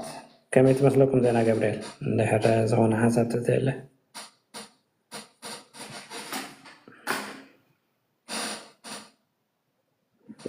ድሓን ኣሕዋት እንድሕር ክዛረቡ እሳይ ኮይኖም ናልባሽ ይጥዕሞም ክኸውን ንኽእል ኣብታ ናይ ሓድሽ ኪዳን ድሓን ፀቂጥና ክንዘራረብ ድሓንታ ናይ ብሉይ ኪዳን ንግደፋእ ከብቲ ኣሕዋትና ክምሩና ዝፀንሑ ወይ ክገልፁና ዝፀንሑ ናይ ሓድሽ ኪዳን መሰረት ክህነት ካብ ጎይታና ኣምላኽና መድሓኒትና ኢየሱስ ክርስቶስ እዩ ዝጅምር ናይ ሓድሽ ኪዳን ጀባር ካህን ክርስቶስ እዩ ከምቲ ኣብ ዕብራውያን ተፃሒፉ ዘሎ ንሱ ሊቀ ካህናት ኢልዎ ዘሎ ናይ ሓድሽ ኪዳን ክህነት ካብኡ ይጅምር ማለት ሕጂ ምክንያቱ ምስቲ ናይ ብሉይ ኪዳን ካህን ድሕር ኣነፃፂርናዮ ናይ ብሉይ ኪዳን ካህን ወይቲ ሊቀ ካህናት ዝነበረ እንታይ እዩ ናቱ ስራሕ ነይሩ ድሕር ኢልኩምኒ ኣብ መንጎ እግዚኣብሔርን ኣብ መንጎ እቶም ደቂ እስራኤልን ወይ ከዓ እቶም ህዝቢ እግዚኣብሔር ዝበሃሉን መንጎኛ ኮይኑ እዩ ዝዓርቕ ዘማልድ ነይሩ ማለት እዩ ስለ ሓጢኣቶም ከዓ መስዋዕቲ የቕርብ ነይሩ ማለት እዩ ይፅሊ ነይሩ ካብ እግዚኣብሔር ምሕረት ኣብ ደቂ እስራኤል ክመፅእ ይልምን ነይሩ ማለት እዩ ናይ ጎይታና ኣምላኽና መድሓኒትና ኢየሱስ ክርስቶስ በቲ ሊቀ ካህናት ኢሉ ሃዋርያ ጳውሎስ ኣብ ዕብራውያን ፅሒፍዎ ዘሎ ከዓ ኣምላኽን ሰብን ስለ ዝኾነ ኣምላኽ ክነሱ እቲ ኣምልኻዊ ባህሪ ከም ምንዛር ከይወሰደ ስጋ ደቂ ሰባት ወሲዱ ንዓና ብኩሉ እንትናና መሲሉ ብኩሉ ባህርያትና ንዓና መሲሉ ኣብ መስቀል ንገዛእ ርእሱ መስዋዕቲ ገይሩ ካብቲ ብሰሪ ኣዳም ኣትዩ ዝነበረ ሓጢኣት ወይ ከዓ ብሰንኪ ኣዳም ኣትዩ ዝነበረ ሞት ካብኡ ምስ እግዚኣብሔር ስለ ብመስዋዕቱ ዝሓረቐና ማለት እዩ هذه عرقنا حاجش كده بدم يسوع كريستوس يجيره نحنا بسنك جبرنا بسنك حياتنا كاب جنة تبارينا نيرنا كريستوس كا نتناتنا سجع وسيدو نبتات أفينا كابتات أفينا لازم نورنا جنة نوا إيميلشنا مالك نبتقدامي كنتنا نبتقدامي بوتانا نبتقدامي سفرانا أيو እግዚአብሔር መልስና ማለት ስለዚህ ጀማሪ ናይ ሓድሽ ኪዳን ክህነት ጎይታና ኣምላኽና መድሓኒና ኢየሱስ ክርስቶስ እዩ ስለዚ ክርስቶስ ነታ ብደሙ ዝመስረታ ቤተ ክርስቲያን ንዓ ክጓስ እዩ ንዓ ክሕሉ ንዓ ነቶም ምእመናን መሪሖም ናብ ፍጹም ምስሊ ወዲ ኣምላኽ መታ ንኽዓብዩ እንታይ ገዲፉላ ጓሶት ወይ ከዓ ሐዋርያት ወይ አገልገልቲ ካህናት ገዲፉላ ማለት እዩ ስለዚ ንዕኦም ከዓ እንታይ ሂቡን እቲ ናይ ስብከት ናይ ምህናፅ ናይ ትዕግስቲ ናይ ዓቕሊ ናይ ቅድስና እዚ ኩሉ ፀጋታት እዚ ከዓ ኣብታ ቤተ ክርስቲያን ኣውሪድዎ ማለት እዩ ንኣብነት ኣብ በዓለ መንፈስ ቅዱስ እንተዳሃሪናዮ እቶም ተጠራጠርቲ ፈራሓት ዝነበሩ ሐዋርያት መንፈስ ቅዱስ ምስ ወረዶም ተባዓት ኮይኖም ቤተ ክርስቲያን ኣብ ኩሉ ዓለም ክትስበኽ ስለ ዘለዋ ኣብ ኩሉ ዓለም ክትንገር ስለ ዘለዋ እቲ ብስራት ወንጌል ከዓ ንኩሉ ዓለም ስለ ዝኾነ ከዓ ፀጋ መንፈስ ቅዱስ ናይ ልሳናት ቋንቋ ቋንቋ ብሰብዓ ቋንቋታት ንኽዛረቡ እግዚአብሔር ኣምላኽ ፀጉ ሂቦም ማለት እዩ እቶም ዝሕብኡ ዝነበሩ ዝሃድሙ ዝነበሩ ስም ጌታ ስኻ ሓደ ካብቶም ወዲ መዛሙርቲ ኢኻ እኮ ኢሎም ክጥቅምዎም ከለዉ ኣነ ይፈልጦን ዝብል ዝነበሩ ሐዋርያት እንታይ ብትብዓት ኣብ ብዙሓት ተኣኪቦም ዝነበሩ ስለ ስም ጎይታና ኣምላኽና መድሓኒና ኢየሱስ ክርስቶስ ሰቢኾም ማለት እዩ ሰቢኾም ጥራይ ዘይኮኑ ከዓ ነቶም ኣይሁዳውያን ክድሕኑ እንታይ ክገብሮም ዘለዎም ከዓ ክነግርዎምን ክመርሕዎምን ጀመሩ ማለት እዩ ስለዚ በዚ መሰረት እዚ ናይ ሓድሽ ኪዳን መስራቲ ጎይታና ኣምላኽና መድሓኒና ኢየሱስ ክርስቶስ እዩ ርእሲ ቤተ ክርስቲያን ጎይታና ኣምላኽና መድሓኒና ኢየሱስ ክርስቶስ እዩ ቤተ ክርስቲያን ከዓ ኣብ ክርስቶስ እያ ተሰሪታ ዘላ ማለት እዩ ስለዚ ነታ ቤተ ክርስቲያን ኣብ ምንታይ መስሪትዋ ዘሎ እንድሕር ኢልና ኣብ ገዛእ ሰብነቱ እዩ መስሪትዋ ዘሎ ስለዚ ነቶም ዝሓረዮም ነቶም ዝፀውዖም ነቶም ሓላፍነት ዝሃቦም ዕዮ ሂብዎም ማለት እዩ እሱ ከዓ እንታይ እንድሕር ኢልና ሓደ ንክሰብኩ ማለት እዩ ንክሰብኩ ንክምህሩ ዕዮ ሂብዎም እዚ ኣብቲ ኣብ ወንጌል ማቴዎስ ምዕራፍ 28 ዘሎ ብስም ኣብ ንወሉ መንፈስ ቅዱስ እናጥመቕኩም ንኩሎም ኣሕዛብ ወይ ንኩሎም ደቂ መዛሙርተይ ግበርዎም ዝበሎ ትእዛዝ እንታይ እዩ ሓደ ክምህሩ ብትምህርቲ ቃል ኣምላኽ ናብ ኩሉ ዓለም ከስብሑ ማለት እዩ መንግስቲ ኣምላኽ በቶም ሐዋርያት ኣቢላ ናብ ኩሉ ዓለም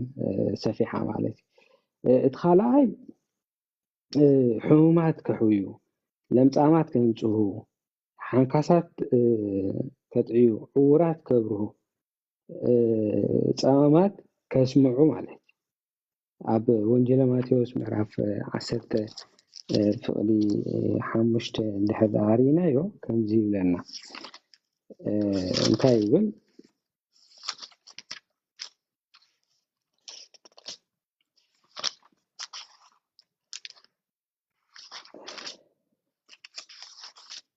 عشرة 5 እንድሕር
زينا جبريل اللهم ده دمت تفي إلا مثلني أي باي طرح مثل نيرو عاب كلاتنا مثلنا يسمع عند الله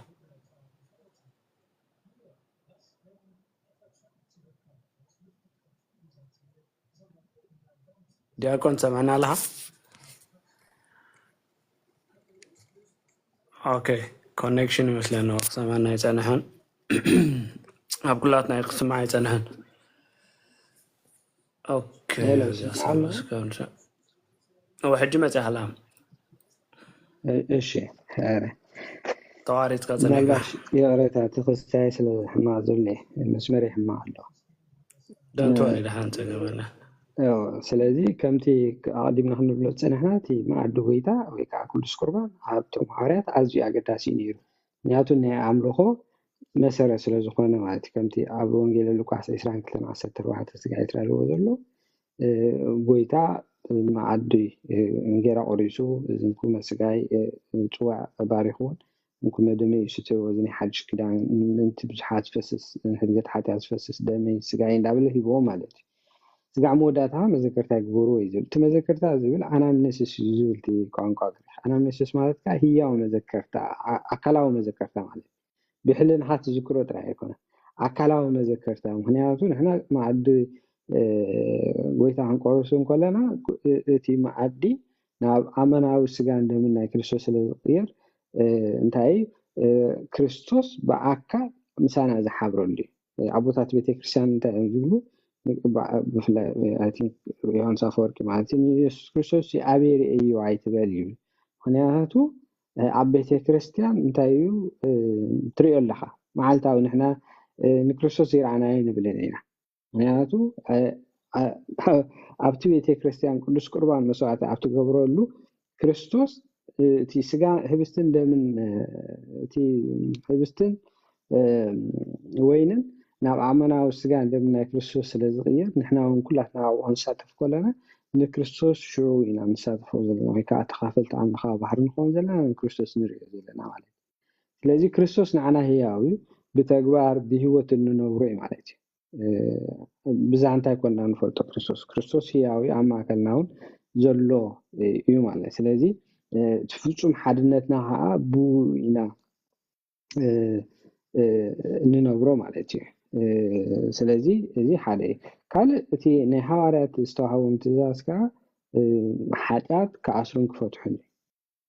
እዚ ከዓ ኣብ ወንጌለ ማቴዎስ 18:18 እንድሕር ዓቢብናዮ እቲ ናይ ሓድሽ ኪዳን እዚ ኮይኑ ንረኽቦ ማለት እዩ እንታይ ብል ጎይታ ብሓቂ እብለኩም ኣለኹ ኣብ ምድሪ ዝኣሰረክሞ ዘበለ ኣብ ሰማይ እሱር ክኸውን እዩ ኣብ ምድሪ ዝፈታሕክሞ ዘበለ ድማ ኣብ ሰማይ ፍቱሕ ክኸውን እዩ ማለት እዩ ስለዚ እዚ እቲ መሰረታዊ ንሃዋርያት ዝሃቦም ትእዛዝ ወይ ተልእኮ እዩ ማለት እዩ ካልእ እቲ ምንባር ኣእዳው ምንባር ኣእዳው እንታይ እዩ እቶም ክርስቲያን ምስ ተጠመቁ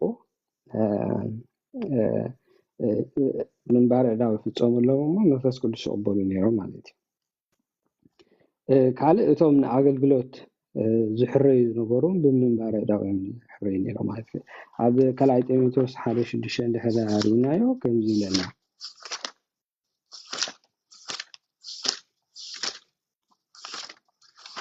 ምናልባሽ ቀልጢፍኩም ሰባት ከተውፅኦ ትኽእልቲ እንተሎ ኮይኑ ኣፅኦም ኣድሚንኩም ከተንብቡ ላይ ተኽእልኩም እታ ግዜ ከይቀትለልኩም ማለት እዩ ጥቕሲ ጥራይ ስለዚ ዘየፃኽቦ የቕረታ ካልኣይ ጢሞቴዎስ 1:6 ፀገም የለና ድሸገዳን ቀስና እንዲ ንኸሊና እዋ እንታይ ይብል በዚ ምክንያት እዚ ነቲ ብምንባር ኢደይ ኣባኻ ዘሎ በት ኣምላኽ ክትሕድሶ ዘኣኽረካ ኣለኹ ከመይ ኣምላኽ መንፈስ ሓይልን ፍቅርን ገዛ ርእስኻ ምርትዕን እምበር መንፈስ ፍርሃት ኣይሃበናን ይብል ሕጂ ኣብዚ እንታይ እዩ ድሓን ሓሙሽተ መታን ክትርዳእና ካብቲ ሓሙሽተ ክጅምራ ነታ ጥርጥር ዘይብላ ኣባኻ ዘላ እምነት ዝክራ እየ እዛ እምነት እዚኣ ቅድም ኣብ ዓባይካ ሎይድ ከምኡውን ኣብ ኣዴኻ ኣውንቄ ነበረት ሕጂ ከዓ ኣባኻ ከም ዘላ ኣሚነ ኣለኹ በዚ ምክንያት እዚ نتي بمنبر إيدي أبا خازلو هو أملاك كتحدثه ذكرك على خيلو نتميتوسين برمالت حالة اتي حوارياو قلبل نبلو زلنا ወይ ከዓ እቲ apostolic succession ንብሎ ዘለና ምዛረ ስና ዝኸይድ እቶም ካህናት ብምንባር ኢድዮም ዝሕረዩ ወይ ከዓ ዝቕብኡ ነይሮም ማለት እዩ ካብቲ ምእመናን ብምግባሮም ዝተመስከረሎም ሰባት ምስተሓረዩ ወይ ካብታ ቤተክርስትያን ምስተሓረዩ እቶም ሐዋርያት ኢዶም የንብሩሎም ነይሮም ሓደ ካብ እቶም ናይ ሸውዓተ ዲያቆናት ኣለውና ኣብ ግብረ ሐዋርያት ዘለዉ ኣለውና ካልእ እውን እቶም ሽማግለታት ቤተክርስትያን ክሕረዩ ከለዉ ካብቲ ህዝቢ ይሕረዩሞ ሐዋርያት ምስ ሓረይዎም ብኢድ የንብሩሎም ከም ዝነበሩ ኣብ መጽሓፍ ቅዱስ ተጻሒፉሎ ማለት ስለዚ ሓደ ካብቶም ሽማግለታት ናይ ቤተክርስትያን ወይ ከዓ ኤጲስቆጶሳት ዝነበሩ ወይ ከዓ ቀሳውስት ዝነበረ ወይ ከዓ ናይ ሐዋርያት መተካእታ ዝነበረ ጢሞቴዎስ ማለት ስለዚ ጢሞቴዎስ እውን ሓደ ካብቶም ብምንባር ዕዳው ዝነበረ ማለት እዩ ሕጂ እዚ ንምንታይ እዩ ኮይኑ ዘሎ እንድሕዳልና እቲ መጀመርታ መንፈስ ኦፍ ኢሉ ዝሃቦም ሓውና ዲያቆን ጆኖን ይዛርቡን ይገልጸልና ነይሩ መጀመርታ ኣዳም ክፍጠር ከሎ በትንፋስ እግዚአብሔር ኦፍ ኢሉ ተፈጢርዎ ድሓርቲ ፀጋ ንሱ ምስ ሓጢኣት ምስ ገበረ ተፀጉ ምስ ተገፈፈ ድሓር ከዓ ነታ ቤተክርስትያን ክምስርቱ ኩሉ ክርስቶስ ከዓ ነቶም ሐዋርያት ኦፍ ኢሉ ከምዚ ለኣኾም ክህነት ከም ዝሃቦም እዩ ክገልጸልና ፀኒሑ ማለት እዩ እሱ እቲ ክሳይ ዘሎ ማለት ሕጂ ቤተክርስትያን ኣብቲ እምነት ናይ ጴጥሮስ እያ ተመስሪታ ዘላ እምነት ናይ ጴጥሮስ ተባሂሉ ዘሎ ንስኻ ወዲ ሕያው ኣምላኽ ኢኻ ዝብል እምነት እዩ ማለት እዩ ንስኻ ወዲ ሕያው ኣምላኽ ኢኻ ኢላ ንክርስቶስ እትሰብኽ ቤተክርስትያን እዚ እምነት እዚ ሕጂ ምናልባሽ ኣብዚ ክርድኦ ዘለና ቤተክርስትያን ኣብ ጴጥሮስ ኣይኮነትን ተመስሪታ ኣብቲ እምነት ናይ ጴጥሮስ እቲ እምነት ናይ ጴጥሮስ እንታይ እዩ ዝብል ሕራእ ንስኻ ወዲ ሕያው ኣምላኽ ኢኻ ኢሉ ንክርስቶስ ዝመስከረ ማለት እዩ ቤተክርስትያን ኣብዚ ተመስሪታ ማለት እዩ ስለዚ ኩሎም እቶም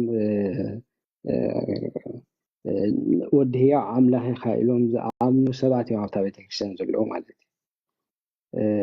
ስለዚ በዚ መሰረት እዚ ከዓ እቲ ሐዋርያዊ ቅብብል ከዓ ካብ ክርስቶስ ጀሚሩ ናብ ሐዋርያት ካብ ሐዋርያት ጀሚሩ ከዓ ካብቶም ድሕሪኦም ዝመፁ ሐዋርያን ኣቦ እንዳተቐባበሉ መፅኡ ማለት እዩ ስለዚ ሓደ ካህን ኣብ ቤተክርስትያን እንድሕር ደኣ ተሸይሙ እቲ ናቱ ሓላፍነት እንታይ እዩ እንድሕዳልና አንተ ወይ ዲያቆን ሓውና ገልጾ ነይሩ እቲ ጉስነት እዩ ጉስነት እዩ ሕጂ እንታይ እዩ ንኣብነት ጎይታና ኣምላኽና መድሓኒትና ኢየሱስ ክርስቶስ ጴጥሮስ ወዲዮና ተፍቅረኒ ዲኻ ኢልዎ ምስ ሓቀ እወ ምስ በለ ኣባጊዕ ይሓልሉ ኢልዎ ሕጂ እቲ ኣባጊዕ ተባሂሉ ዘሎ እቶም ምእመናን እዮም ወይ ተኣመንቲ እዮም ምክንያቱ በባጊዕ ዝተመሰለሉ ምክንያት ከዓ ግርህነት ስለ ዘለዎ በጊዕ ገሪሕ እያ ዝኾነ ሰብ ክሳይ ገብራ ክእል እዩ ሕያወይቲ ኣለዋሕ እያ ስለዚ እቶም ምእመናን በባጊዕ ተመሲሎም ዘለዉ እቲ ተኹላ ወይ ከዓ እቲ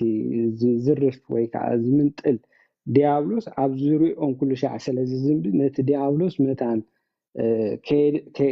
ከይምንጥሎ ነተን ኣባጊዕ ክርስቶስ ብድሕሪኡ ነተን ኣባጊዕ ዝጓስዩ እንታይ ገይሩ ጓሶት ገዲፉልና ኸይድሎ ማለት እዩ እዚ ምስ ምንታይ ዝተሓሓዚ እንድሕዳልኩምን ምስቲ ልበ ኣምላኽ ዳዊት ኣብ መዝሙር 23 እግዚኣብሔር ጓሳይ እዩ ኣብ ልሙዕ ሸኻ የውዕለኒ ዝበሎ ኩሉ ሻዕ ቤተክርስትያን ናይ እግዚኣብሔር ናይታ ቤተክርስትያን ጓሳ እዩ ናይታ ቤተክርስትያን ጓሳ እዩ ብምንታይ ዝጓስያ ብቃሉ ይጓስያ ብስጉእ እንዶምን ይጓስያ ብምስጢራቱ ይጓስያ ብፀጉኡ ይጓስያ ስለዚ በዚ ነገራት እዚ ነታ ቤተክርስትያን ጓሳያ ክርስቶስ እዩ ማለት እዩ እዚ ከዓ ነቲ ናይ ጉስነት ሓላፍነት ዝተዋህቦም ከዓ ነቶም ካህናት እዩ ማለት እዩ ሕጂ ካህናት ክበሃሉ ከለዉ እቲ ናቶም ሓላፍነት እንታይ እንድሕዳ ኢልኩምኒ ነተን ኣባጊዕ ምልላ እዩ ክርስቶስ ነተን ኣባጊዕ ይፈልጠን እዩ ነይሩ ሓቀ ንሱ ኣቦ ጓሳና እንዲ ኣቦ ጓሳና ንብሎ ዘለና ናይቶም ጓሶት ኣቦ እዩ ክርስቶስ ማለት እዩ ስለዚ ነተን ኣባጊዑ ይፈልጠን እዩ ነይሩ ሕጂ እቶም ኣገልገልትኻ ብልክዕ نايتهم نتناباجي نمللاي مالك أب يوحنس 10:14 هذا لينايو كمزي لنا انتايب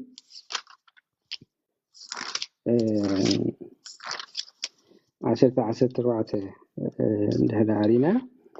حياوي قوسا يعني أبونا عاي كم زفلتنا أنا ونبو خم زفلتو نباجعي فلتاني تناباجعيتو أباجعيون يفلتاني نهوتيكا بجاء تناباجي يحلفها إلو ويتنا عم نحضر مرحنا يسوع كريستوس نجيرنا الله عليه سلازي اتيكاهل أمثال كريستوسي متكاتا كريستوسي هنياتو كريستوس قواسا حياوي قواساي سلازي كريستوس مسكيرها نتوم هارات أباقعون هواسيو خا حلافنة يبوم زي أبو إنجيل تصحيح زل نعمتني بيتروس ودينا تفكرني لحاله سلسة جدي حتى كله يعطي أباقعي حل له جيتنا باقع تبعي لنا تم منعني مالك سلازي حدا كان مجمرتا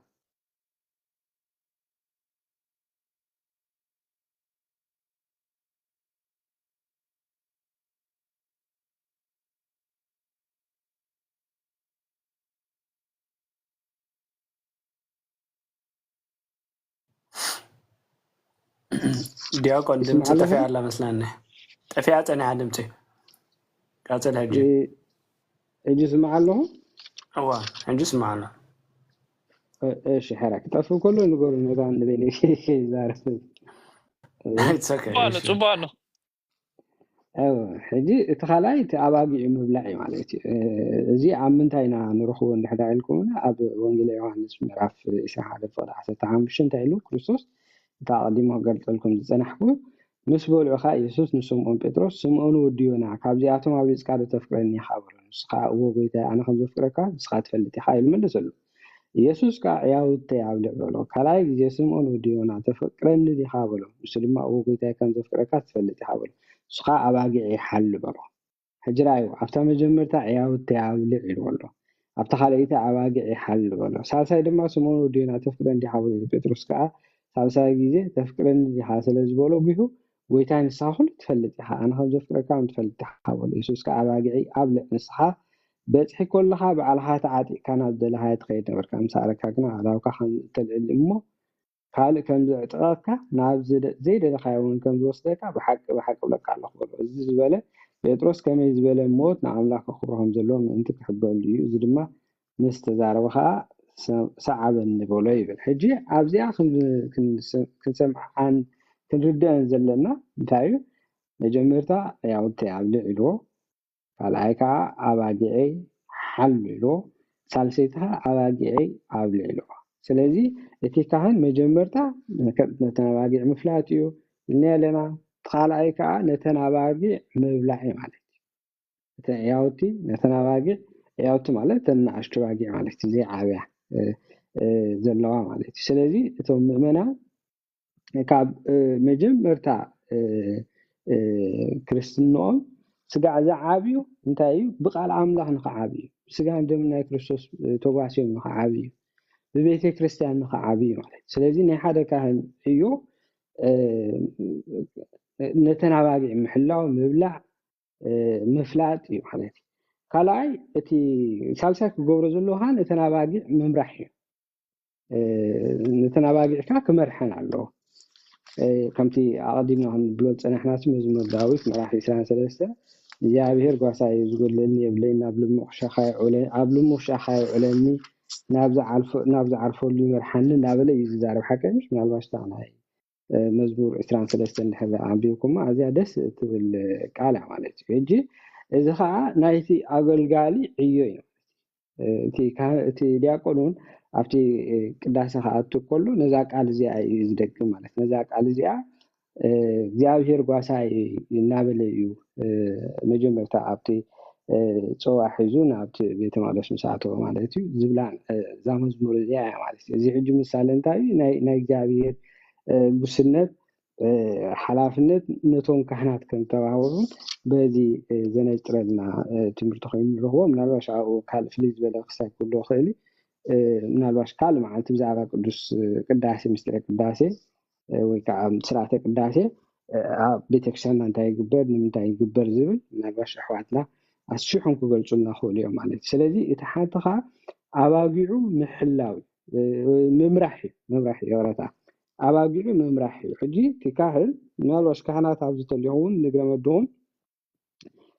ሓላፍነትኩም መታን ክንፈልጡ ኢና ንዛረብ ዘለና ማለት እዩ ንሕና ከባኹም ፈሊጥና ዘይኮንናስ ንምዝኻር ማለት እዩ ብዙሕ ግዜ ኣብዚ እዋን እዚ እቲ ጉስነት ብሰንኪ ዲያብሎስ ጥራይ ዘይኮነስ ብሰንኪ ተንኳሶት እውን ፋሕ ስለ ዝብል ዘሎ ማለት እዩ እተን ኣባጊዒት ግና ድምፀይ ይሰምዓየን ኣነ ከዓ ዕለልየን ንሳተን ይስዕባኒ እየን ኢሉ ሕጂ ሕራይዎ ሕጂ እተን ኣባጊዒ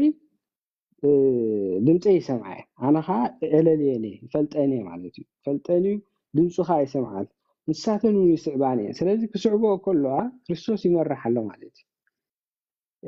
እቲ ካህን ከዓ ኣምሳል ክርስቶስ ወኪል ናይ ክርስቶስ ኣምባሳደር ናይ ክርስቶስ ስለ ዝኾነ እቲ መሰረታዊ ናቱ ሓላፍነት ወይ ከዓ ናቱ ዕላማ ነተን ኣባጊዕ ምምራሕ እዩ ናበይ ዝመርሐን እንድሕር ኢልኩምኒ ናብ መንግስቲ ኣምላኽ ብዘይካ ናብ መንግስቲ ኣምላኽ ናብ ካልእ ዕላማ ዝገበረ ጓሳ ኣባጊዕ እንድሕር ኣሎ ንሱ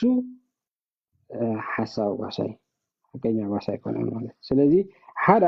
ጓሳ ወይ ሓደ ኣገልጋሊ ክበሃል ከሎ ሓደ ካህን ክኸውን ከሎ ወይ ጳጳስ ወይ ኤጲስቆጶስ ወይ ፓትርያርክ ነተን ምእመናን ሒዙ ናብ መንግስቲ ኣምላኽ ክመርሕ ክኽእል ኣለዎ ማለት ካልእ ምሕላው እዩ ኣብታ ወንጌል ዮሃንስ 10 እንድሕር ሪእና እዚ ኩሉ ዘሎ ኣብኡ ክረኽቦ ንኽእል ኢና ኣብ ወንጌል ዮሃንስ እንታይ ይብል እቲ ጓሳ ዘይኮነ በዓል ዓስቢ ግና እተን ኣባጊዕ ዘይጥምቱ ስለ ዝኾና ትኹላ ክመፅእ እንተረኣየ ነተን ኣባጊዕ ሓዲግወን ይሃድም እቲ ትኹላ ድማ ነተን ኣባጊዕ ዝርፈንን ፋሕ የብለንን በዓል ዓስቢ ስለዝኾነ ይሃድም ግዲ እተን ኣባጊዕ እውን የብሉን ይብል ሕጂ እቲ በዓል ውዕለት ዝኾነ ጓሳ ማለት ተዓሲቡ ዝሰርሕ ሓቀኛ ዘይኮነ ጓሳ ማለት እቲ ሓቀኛ ዝኾነ ጓሳ ግን እንታይ ኣነ ሕያዋይ ጓሳ ኣነ እቲ ሕያዋይ ጓሳ ህይወቱ በጃ ኣባጊዑ ኣሕሊፉ ይሂብ ብሎ ማለት እዩ ሕጂ ህይወቱ ኣክንዲ ኣባጊዑ ኣሕሊፉ ክህብ ከሎ እንታይ እዩ ዝገብር ዘሎ ነተን ኣባጊዕ እንታይ እዩ ዝገብረን ዘሎ ይከላኸለለን እዩ ዘሎ ነተን ኣባጊዕ ይከላኸለለን እዩ ዘሎ ካብ መን ካብ ፀላይና መን እዩ ክርስቶስ እዚ ዲያብሎስ ጥራይ ከምቲ ክርስቶስ ነተ ሕያዋይ ጓሳ ዝኾነ ነተን ኣባጊዕ ዝከላኸለለን እቲ ኣምሳል ናይ ክርስቶስ ዝኾነ ካህን ከዓ ነተን ኣባጊዕ ሓላፍነት ኣለዎ ክከላኸለለን ማለት እዩ ካልእ እንታይ እዩ ክምህረን ከላምደን ማለት እዩ ክምህረን ከላምደን እሱ ከዓ እንታይ እዩ ካህናት ናይ ስነ ምግባር መማህራን ጥራይ ዘይኮኑስ ብቃል ናይ ቃል መማህራን ዘይኮኑስ ናይ ስነ ምግባር ኣብነት እዮም ክኾኑ ዘለዎ ማለት እዩ ሓደ ካህን ናይ ስነ ምግባር ኣብነት እንድሕር ዘይኮይኑ ንክርስቶስ ኣይመስልን ማለት እዩ ካህን እንድሕር ኮይኑ ብኩሉ እንትኑ ንክርስቶስ ክመስል ክኽእል ኣለዎ ከጓሴ ካብተን መጓሴ ፀባ ክሰቲ የብሉ ሓቀይ ሓደ ጓሳ እንድሕር ዝጓሱ ኮይኑ ካብተን መጓሴ እውን ፀባ ይሰቲ ሓቀ እምሽ ሓደ ተበላፂ ወይ ከዓ ናይ ሓቀኛ ጓሳ ዘይኮነ እንታይ እዩ ከይጓሴ ነቲ ጥቕሚ ነቲ ረብሓ ጥራይ ዝገብር ማለት ሓደ ካህን ከዓ ናብ መንግስቲ ኣምላኽ ከይመርሓካ ወይ መንግስቲ ፅድቂ ከየርኣየካ እንድሕር ነቲ ጉስነት ኣምላኽ ዘፅርፎ እንድሕር ኮይኑ ወይ ሕማቕ ኣብነት ዝኾነ እንተኮይኑ እንተኾነ ግን ካብቶም ምእመናን ክነብር ዝደለ እንተኮይኑ ማለት ሓዋርያት ኣስኸይድ ምዕራይ ኣይትዕፆ እዩ ዝብል ሓቂ መፅሓፍ ቅዱስ ሓደ ጓሳ እንተኮይኑ ካብቲ መጓሰ ክምገብ ንቡር ጓሶት እንታይ እዮም ዝገብሩ ካብቲ ፀባ ይሰትዩ ተናባጊዕ ምስ መታ ከዓ እቲ ቆርበተን ክዳን እዮም ዝጥቀሙሉ ሓቂ ግን እንታይ እንዳገበሩ እንዳጓሰዩ እንዳተኸላኸሉ እንዳመርሑ እንዳመገቡ እዮም እዚኦም ከም ዝገብሩ ዘሎ ከይመርሐ ከይመገበ ከይተኸላኸለ ግና ካብቲ መጓሰ ጥራይ ክበልዕ ዝደሊ ሰብ እንድሕር ኣሎ ሰብ እዚ ንክርስቶስ ኣይመሰሎን ማለት እዩ ሕጂ ሓደ ካህን ብኩሉ እንትኑ ንክርስቶስ ክመስል ኣለዎ ንክርስቶስ መሲሉ ከዓ ንሰባት ንክርስቶስ ምሰሎ ክብሎም ክኽእል ኣለዎ ማለት እዩ ሓካይ እውን ክንብሎ ንኽእልና ከምቲ ኣብ በዓል መክሊት ተገሊፁ ዘሎ ማለት እዩ ኣብ مثال 13:24 اندحرايو نولد زي قاصع نولد يصلي تنولد زفكرو غنا يقصعو يبل حجي ጻዕዳ ዝኣክል ምግቢ ኣለዎ ሓተ ግና ይጠሚ ይብል ኣሎ ሕጂ እንታይ እዩ ካህናት ናይ ሓጢኣት ክንገብር እንከለና ካብ እግዚአብሔር ክንወፅእ እንከለና እንታይ ክገብሩልና ኣለዎም ክግስፁናን ክቐፅዑና ኣለዎ ወለድና እዮም ሰብ መንፈሳውያን ወለድና እዮም ንዓና ሕማቅ ክንገብር ከለና እንድሕር ሸለ ዝብሉና ኮይኖም ሓደ ግዜ ባህርናይ ሰባት ይፈላለዩ ሃብታም ስለዝኾነ ጌጋ እናገበረ ሰው ትብሎ ሕጂ ሃብታም ስለዝኾነ በቃ ሃብታም ስለዝኾነ ወይ ሓላፍነት ስለዘለዎ ገለ ስለዘለዎ እንድሕር እቲ ካህን ሕማቅ ክገብር እንከሎ እንድሕር ሸለል ኢሉ ዝሓልፎ ኮይኑ እዚ ካህን እዚ ንክርስቶስ ኣይመሰለናል ማለት ብዙሓት ኣቦታት ቤተክርስትያንና ንነገስታት ከይተረፉ ዓው ኢሎም ገሲፆም እዮም ንኣብነት ኣብ መጽሓፍ ቅዱስ ዘሎ እንታይ እዩ ዮሐንስ መጥምቅ ኣለና ሓቀይስ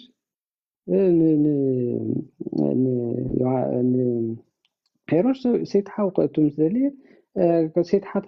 ሴትሓው ክትወርስ ኣይግባእካን ኢሉ ገሲፅዎ ማለት እዩ በዚ ምክንያት እዚ ከዓ ስጋዕ ሰይፊ በፂሑ ማለት እዩ ንኣብነት ኣምባሮስ ናይ ሚላን ኣለና ዮሐንስ አፈወርቅ ኣለና አትናቴዎስ ኣለና እዚኦም ኣብ ኩሎም ኣቦታት ቤተክርስትያን ዓው ኢሎም ጌጋ ክግበር እንከሎ ዓው ኢሎም ጌጋ ኢሎም ዝተቃወሙ ኣቦታት ናይ ቤተክርስትያን ማለት እዩ ሩሑ ከይከልና እውን ኣብ ዘበና እውን ተፈፀመ እውን ኣለና ኣብነት ኣቡነ ቴዎፍሎስ ኣለውና ኣቡነ አንጦኒዎስ ኣለውና ካብቶም ተባዓት ናይ ቀዳሞት ኣቦታት ሃዋርያት ዓሰር ዝተኸተሉ ማለት ስለዚ ሓደ ሰብ ብኩሉ እንትንኡ ንክርስቶስ ክመስሉ ክኽእል ኣለዎ ነቶም ምእመናውን ንክርስቶስ ክመስሉ ክግስፅ ክኽእል ኣለዎ ሕማቅ ክርኢ ከሎ ሓጢኣት ክርኢ ከሎ ክግስፅ ክኽእል ኣለዎ ማለት እዩ ካልእ የረታ ንሄደት ዘረባ ምናልባሽ ካልኦት ሰባት ስለስቕ ዝበሉ ሳይ እንድሕር ሓሳባት ኣልዩ ግን ምልክት ግበሩለይ ኢልና ቀፅል ዲያቆን ደስ ዝብል ትምህርቲ ብሓቂ ፀገም የለን እሺ ሓረ ካልእ እንታይ ንዝጠፍአ ኣባጊዕ ክደሊ ክኽእል ኣለዎ ሓደ ናይ ቤተክርስትያን ካህን ወይ ከዓ ኣገልጋሊ ዝበሃል እንድሕር ኮይኑ ሓቀኛ ጓሳ እንድሕር ክኸውን ኮይኑ ነተን ዝጠፍአ ኣባጊዕ ክደሊ ክኽእል ኣለዎ ሕጂ ነተን ዝጠፍአ ኣባጊዕ ክደሊ ምኽኣሉ ከዓ እንታይ ፍጹም ናይ ክርስቶስ ምዃኑ ዘረጋግፀልና ሓደ ካብቲ ጠበያት እዩ ማለት እዩ ኣብ ወንጌል ሉቃስ 15:3 እንድሕዳሪናዩ እንታይ ይብል ሽዑ ከምዚ ኢሉ ነዚ ምስሊ ዝመስሎ ካብኻትኩም እቲ 100 ኣባጊዕ ዘለዎ እሞ ካብኣተን ሓንቲ ተጠፍኣቶ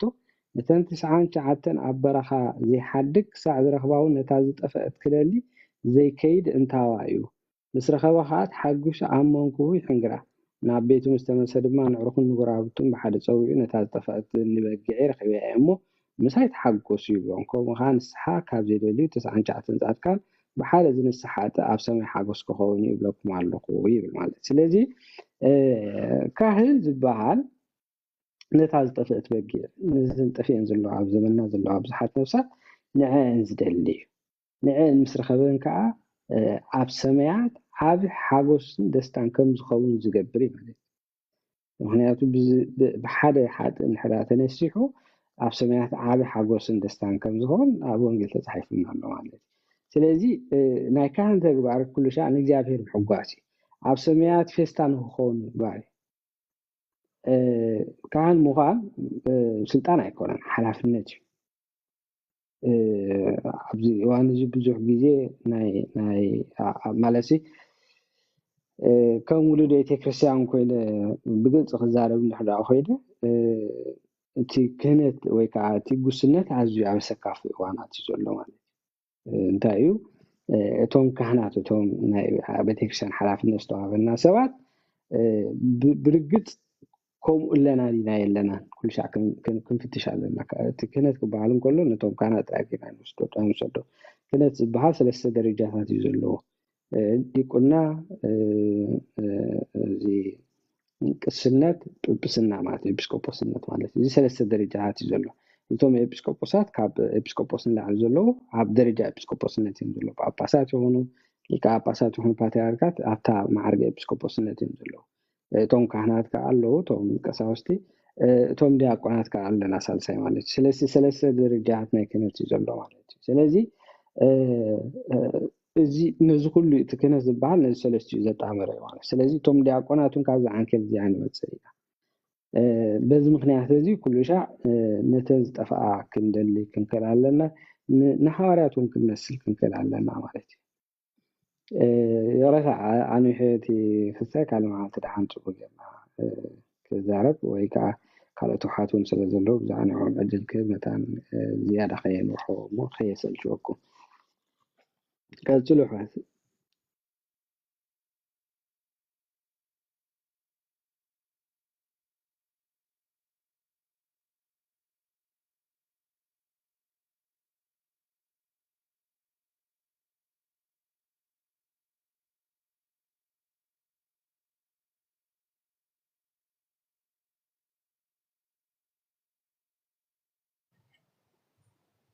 ዲያቆን ሜሮን ኣለኹም ዲኹም ቀፅሉ ቃለ ህይወት እስማዕና ዲያቆን ዜና ገብርኤል ደስ ዝብል ትምህርቲ አሜን ቃለ ህይወት ይስማዓልና ናይ ኩሎም ወኪላ ንኽብል መስለኒ እናሶሪ ሕዋት ብጣዕሚ ቅሬታ ማለት እዩ ንኣተኹ እንዳወፀኹ ስለ ዝረበሽኩ ማለት እዩ ኣብ ኔትወርክ ስለ ዝኣብየኒ እዩ ናይ ቅሬታ ገበረለይ ቃለ ህይወት ይስማዓልና ዲያቆን ዜና ሓውና ቃለ ህይወት ይስማዓልና ብሓቂ እግዚኣብሔር ኣምላኽ ናይ ኣገልግሎት ዘመንካ ይባርኸልካ ካብ ማዕሪገ ዲቁና ከዓ ናብ ማዕሪገ ክህነት እግዚኣብሔር ኣምላኽ የብፅሓልና እና ንኩላትኩም ካ እግዚኣብሔር ኣምላኽ ቃለ ህይወት ይስማዓልና ማለት እዩ ብሓፈሻ ተባሂሉ ስለ ምስጢረ ክህነት ወይ ከዓኒ ክህነት ያው ሎማዓንቲ ብሓፈሻ እግዚኣብሔር ብዝፈቐዶ ወይ ከዓ እግዚኣብሔር ብዝፈልጦ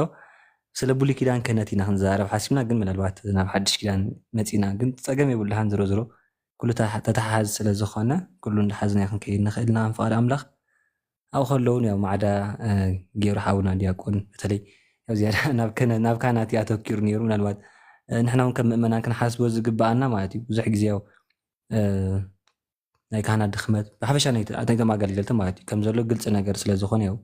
ኣብኡ ስለ ዝበሉ ኣይኣቱን እየ ማለት እዩ ግን ንሕና ከዓ ከም ምእመናን ከዓኒ ነቲ መጓስ ዝጥዕም ክንከውን ይግባኣና በተለይ ማቴዎስ ወንጌል ምዕራፍ 25 እንድሕር ዳሪኢኹም ኮንኩምሲ ክልተ ዓይነት ጉስነት ይቐምጥ ሓቂ ብየማን ብፀጋም ዝቆሙ ኣባጊዕን ኣጣልን ኢሉ ዘቆሞም ኣሎና ነቶም መራሕቲ ቤተክርስትያን ወይ ከዓ ነቶም ኣቦታት ከዓኒ ዘይንምችዕ ዓይነት ተጓሰይት ወይ ከዓኒ ልክዕ ከምተን ኣጣል ከይንኸውን ነብስና ክንሕሉ ይግባኣና ማለት እዩ ብሓቂ ከምቲ ዓንቶይ ዝበሎሲ ንክህነት ብዙሕ ግዜ ሽግር ዝኸውን ምእመናን እዮም ማለት እዩ ብዘይብቅል ዓለም ማለት እዩና ናይ ካህናት ምብልሻ ወይ ከዓ ናይ ካህናት ምውዳቕ ብሓፈሻ ናይቲ ክህነት ዝበሃል ክህነት ያው ሰለስተ መንገዲ ከም ዘሎ ነጊርኩም ፀኒሑ ዲቁና ክህነትና ጵጵስና ማለት ሰለስተ ናይ ክህነት ደረጃታት ኣለው ብሓፈሻ ግነት ናይ ክህነት ደረጃ ንክወድቕ ዝገበርናዮ ግን ያው ንሕና ምእመናን ኢና ማለት እዩ ብሓፈሻ ምክንያቱ ኩሉ ነገር ሕማቕ ነገር ናብ ቤተክርስትያን ንምፅእ ንሕና ስለ ዝኾንና ማለት እዩ ዝበዝሕ ሓጢኣት ዝመፅኡ ብምእመናን እዩ ማለት እዩ ነቶም ኣገልገልቲ ቤተክርስትያን ወይ ከዓ ነቶም ኣገልገልቲ ቤተ እግዚኣብሔር ዝኾኑ ካብቲ ቁኑዕ መንገዶም ነውፅኦም ንሕና ስለ ዝኾንና ያው ብዙሕ ግዜ ካህናት ከምዚአን ክበሃል ከለዉ ያው ምናልባት ሞራል ከይስማዓና ደስ ዘብል ነገር ስምዒት ከይስማዓኩም ኢለ ምክንያቱ ኩላትና ተሓተት ኢና ማለት ኣብ ቅድሚ ክርስቶስ ንፁህ ዝኸውን ሰብ የለ ወይ ከዓኒ በቃ ምንም ነገር የብለይን ክብል ዝኽእል የለና ንኩሉ ነገር ምብልሻው ተሓተት ንሕና ኢና ማለት እዩ ብዙሕ ግዜ ኣባ ገብረ ኪዳን የበረኸቶም ሕደረና ክንብል ይግባአና ማለት እዩ ዝብልዎ ነገር እንተሎ ቤተክርስትያን ክልተ መሰረት ኣለዋ ማለት እዩ እሱ ከዓኒ ሓዳርን ምንኩስናን እዩ ማለት እዩ ናብዚ እዚ መንገዲ እዚ ክበላሽ ኩሉ ብዙሕ ግዜ ቤተክርስትያን ናብ ሓደጋ ትወድቕ እዘን ክልተ መንገዲ እንተተባላሸን እዩ ማለት እዩ ሓደ ክህነት እዩ እቲ ሓደ ከዓኒ ምንኩስና እዩ ናይ ቅሬታ ምንኩስናን ክህነትን እዩ ምናልባት ሓዳር ከም መሰረት ስለዝኾነ ክልተ መሰረት ኢሎም ኣቐመጥዎን ክህነትን ምንኩስናን እዩ ማለት እዩ ናይ ክህነትን ናይ ምንኩስና መሰረቱ ከዓ ሓዳር እዩ ማለት እዩ ሓዳር እንድሕር ተባላሽዩ ወይ ከዓ ሓዳር እንድሕር ተነቃኒቑ ክህነትን ምንኩስናን ቀልጢፉ ይባላሹ ማለት እዩ ምክንያቱ እቲ ካህንም እቲ መነኮስን ዝወፅእ ካብታ ሓዳር ስለዝኾነ ማለት ስለዚ ፍቅሪ ኣብ ዘይብሉ ሰላም ኣብ ዘይብሉ ወይ ከዓኒ ስምምዕነት ኣብ ዘይብሉ ቅድስና ኣብ ዘይብሉ ሓዳር ዝወፅእ ውላድ ፅባሕ ንጎ መነኮስም ይኹን ካህንኹም ነታ ቤተክርስትያን ይዕንዋ እምበር ምንም ጠቕማ ነገር የለና ካብ ታሕቲ ክንሰርሕ ማለት እዩ በተለይ ኣብ ዘለና ያው መንእስያት ስለዝኾንና ሰብ ሓዳርም ትህልው ትኾን ኢኹም ቆልዑ ዝወለድኩም ትህልው ትኾን ኢኹም እና እቶም ህፃናት ካብ ታሕቲ ጀሚርና ክንኩስኩሶም ምስ ቤት እግዚኣብሔር ወይ ከዓ ምስ እግዚኣብሔር ዘለዎም ፍቕሪ ክዕብዩ ከም ዘለዎም ክንገብር ይግባኣና ማለት እዩ ካብ ሕጂ ክንሰርሕ እንድሕር ዳ ዘይጀሚርና ቤተክርስትያን ፅባሕ ንጎ ምስ ወደቐት በቃ ምንም ትርጉም የብሉ ማለት እዩ ናብ ቤተክርስትያን ኣይትጠፍአን እያ ክበሃል ከለካ ብዙሕ ግዜ ይጥቀስ እዩ ሓቂ ቤተክርስትያን ኣይትጠፍአን እያ ቤተክርስትያን ናይ ሲኦል ኣፍ ደገታት ኣይናውፅዋን እዮም ክበሃል ከሎ ንሰምዕ ኢና ነገር ግን ቤተክርስትያን ኣይትጠፍአን እያ ማለት እታ ናይ ክርስቶስ ኣካል ዝኾነት ቤተክርስትያን ኣይትጠፍአን እያ እምበር ኣብ ሓደ ሃገር ዘላ ቤተክርስትያን ኣይትጠፍአን እያ ማለት ኣይኮነን ከምኡ ተዝኸውን ነይሩ ሎሚ በዓል ቁስጥንጥንያ በዓል ሶርያ ናይ ቤተክርስትያን ወይ ከዓ ናይ ክርስትና ማእከል ናይ ክርስትና ከተማ ዝነበረ እየ ማለት እዩ በዓል ቁስጥንጥንያ ሃጊያ ሶፊያ ተሪኢኹምስ ቅዱስ ዮሃንስ ኣፈወርቅ ሰበኽሉ ቅዱሳን ኣቦታት ዝወፅሉ ቤተክርስትያን ነይሩ ማለት እዩና ሕጂ ግን ናይ ኣህዛብ ቦታ ኮይኑ ማለት እዩና እዚ ከዓ እንታይ ብዘይ ምስርሖ ማለት እዩና ደቂስካ ዝመፅእ በረኸት ፀጋ የለን ምናልባት ያው ስብከት ከይገብሮ ኣነ ካይቀሬታ ናብ ትምህርትና ንሕዳ ክንመለስ ኮይና ና ዋና ነገርታ ክንገብር ኣለና ማለት እዩ ስለ ቤተክርስትያን ኩላትና ክጨነቕ ይግባአና ማለት እዩ ከምቲ ሃዋርያ ቅዱስ ጳውሎስ ኩሉ ግዜ ተሓስበንስ ስለቲ ናይ ኣብያተ ክርስትያናት ጉዳይ ከም ዝበለ ኣብ ኩሉ ግዜ ማለት እዩ ኣብ ንድቅሰሉ ይኹን ኣብ ትንስኣሉ ኣብ ንበልዓሉ ይኹን ኣብ ንሰትየሉ ኮፍ ኣብ ንብለሉ ወይ ኣብ መንገዲ ናብ ጉዕዞና ኩሉ ግዜ ስለ ቤተክርስትያን ክንሓስብ ሓደራ ኢለ ክሓልፍ ኢለ ምናልባት ዲያቆን ሓውና ስለዝተንከፎ ብዙሕ ግዜ ሓደ ኣካል ክውቀስ ከሎ ደስ ዝብለና ማለት እዩ በተለይ ካባና ወፃ እንድሕር ዳ ኮይኑ በቃ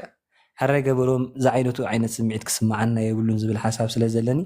እዚ ኩላትና ሓላፍነት ኣለና ኣብታ ቤተክርስትያን ናይታ ቤተክርስትያን ምውዳቕና ምትንሳእ ከዓ ኩላትና ተሓተቲ ስለ ዝኾንና ኩላትና ሓላፍነትና ብእውነት ሓቂ ወላ ኣብዚ ቲክቶክ ንባዕሉ ክንመፅእ ከለና ነፍሲ ወከፍ ሰብ ሓላፍነት ሒዙ ክመፅእ ኣለዎ ማለት እዩ ሓላፍነት ሒዙ ክመፅእ ኣለዎ ማለት እንታይ ማለት እዩ ቀንዳ ክገብር ኣለና ኣነ ክምሃር ተለኒ ኮፍ ኢለ ክምሃር ሓሳብ ሃብ ወይ ከዓ ሓሳብ ኣፍስሳብ ዝበሃሉ ግዜ ሓሳብ ምፍሳስ ንዕቤት ነቲ ጉባኤ ኣበርክቶ ኣብ ዝድልየሉ ግዜ ከዓ ብንኽእሎ መጠን ብሓሳብና ይኹን ብፍልጠትና ብፀሎትና ይኹን ብኩሉ ነገር ክንሳተፍ ይግባአና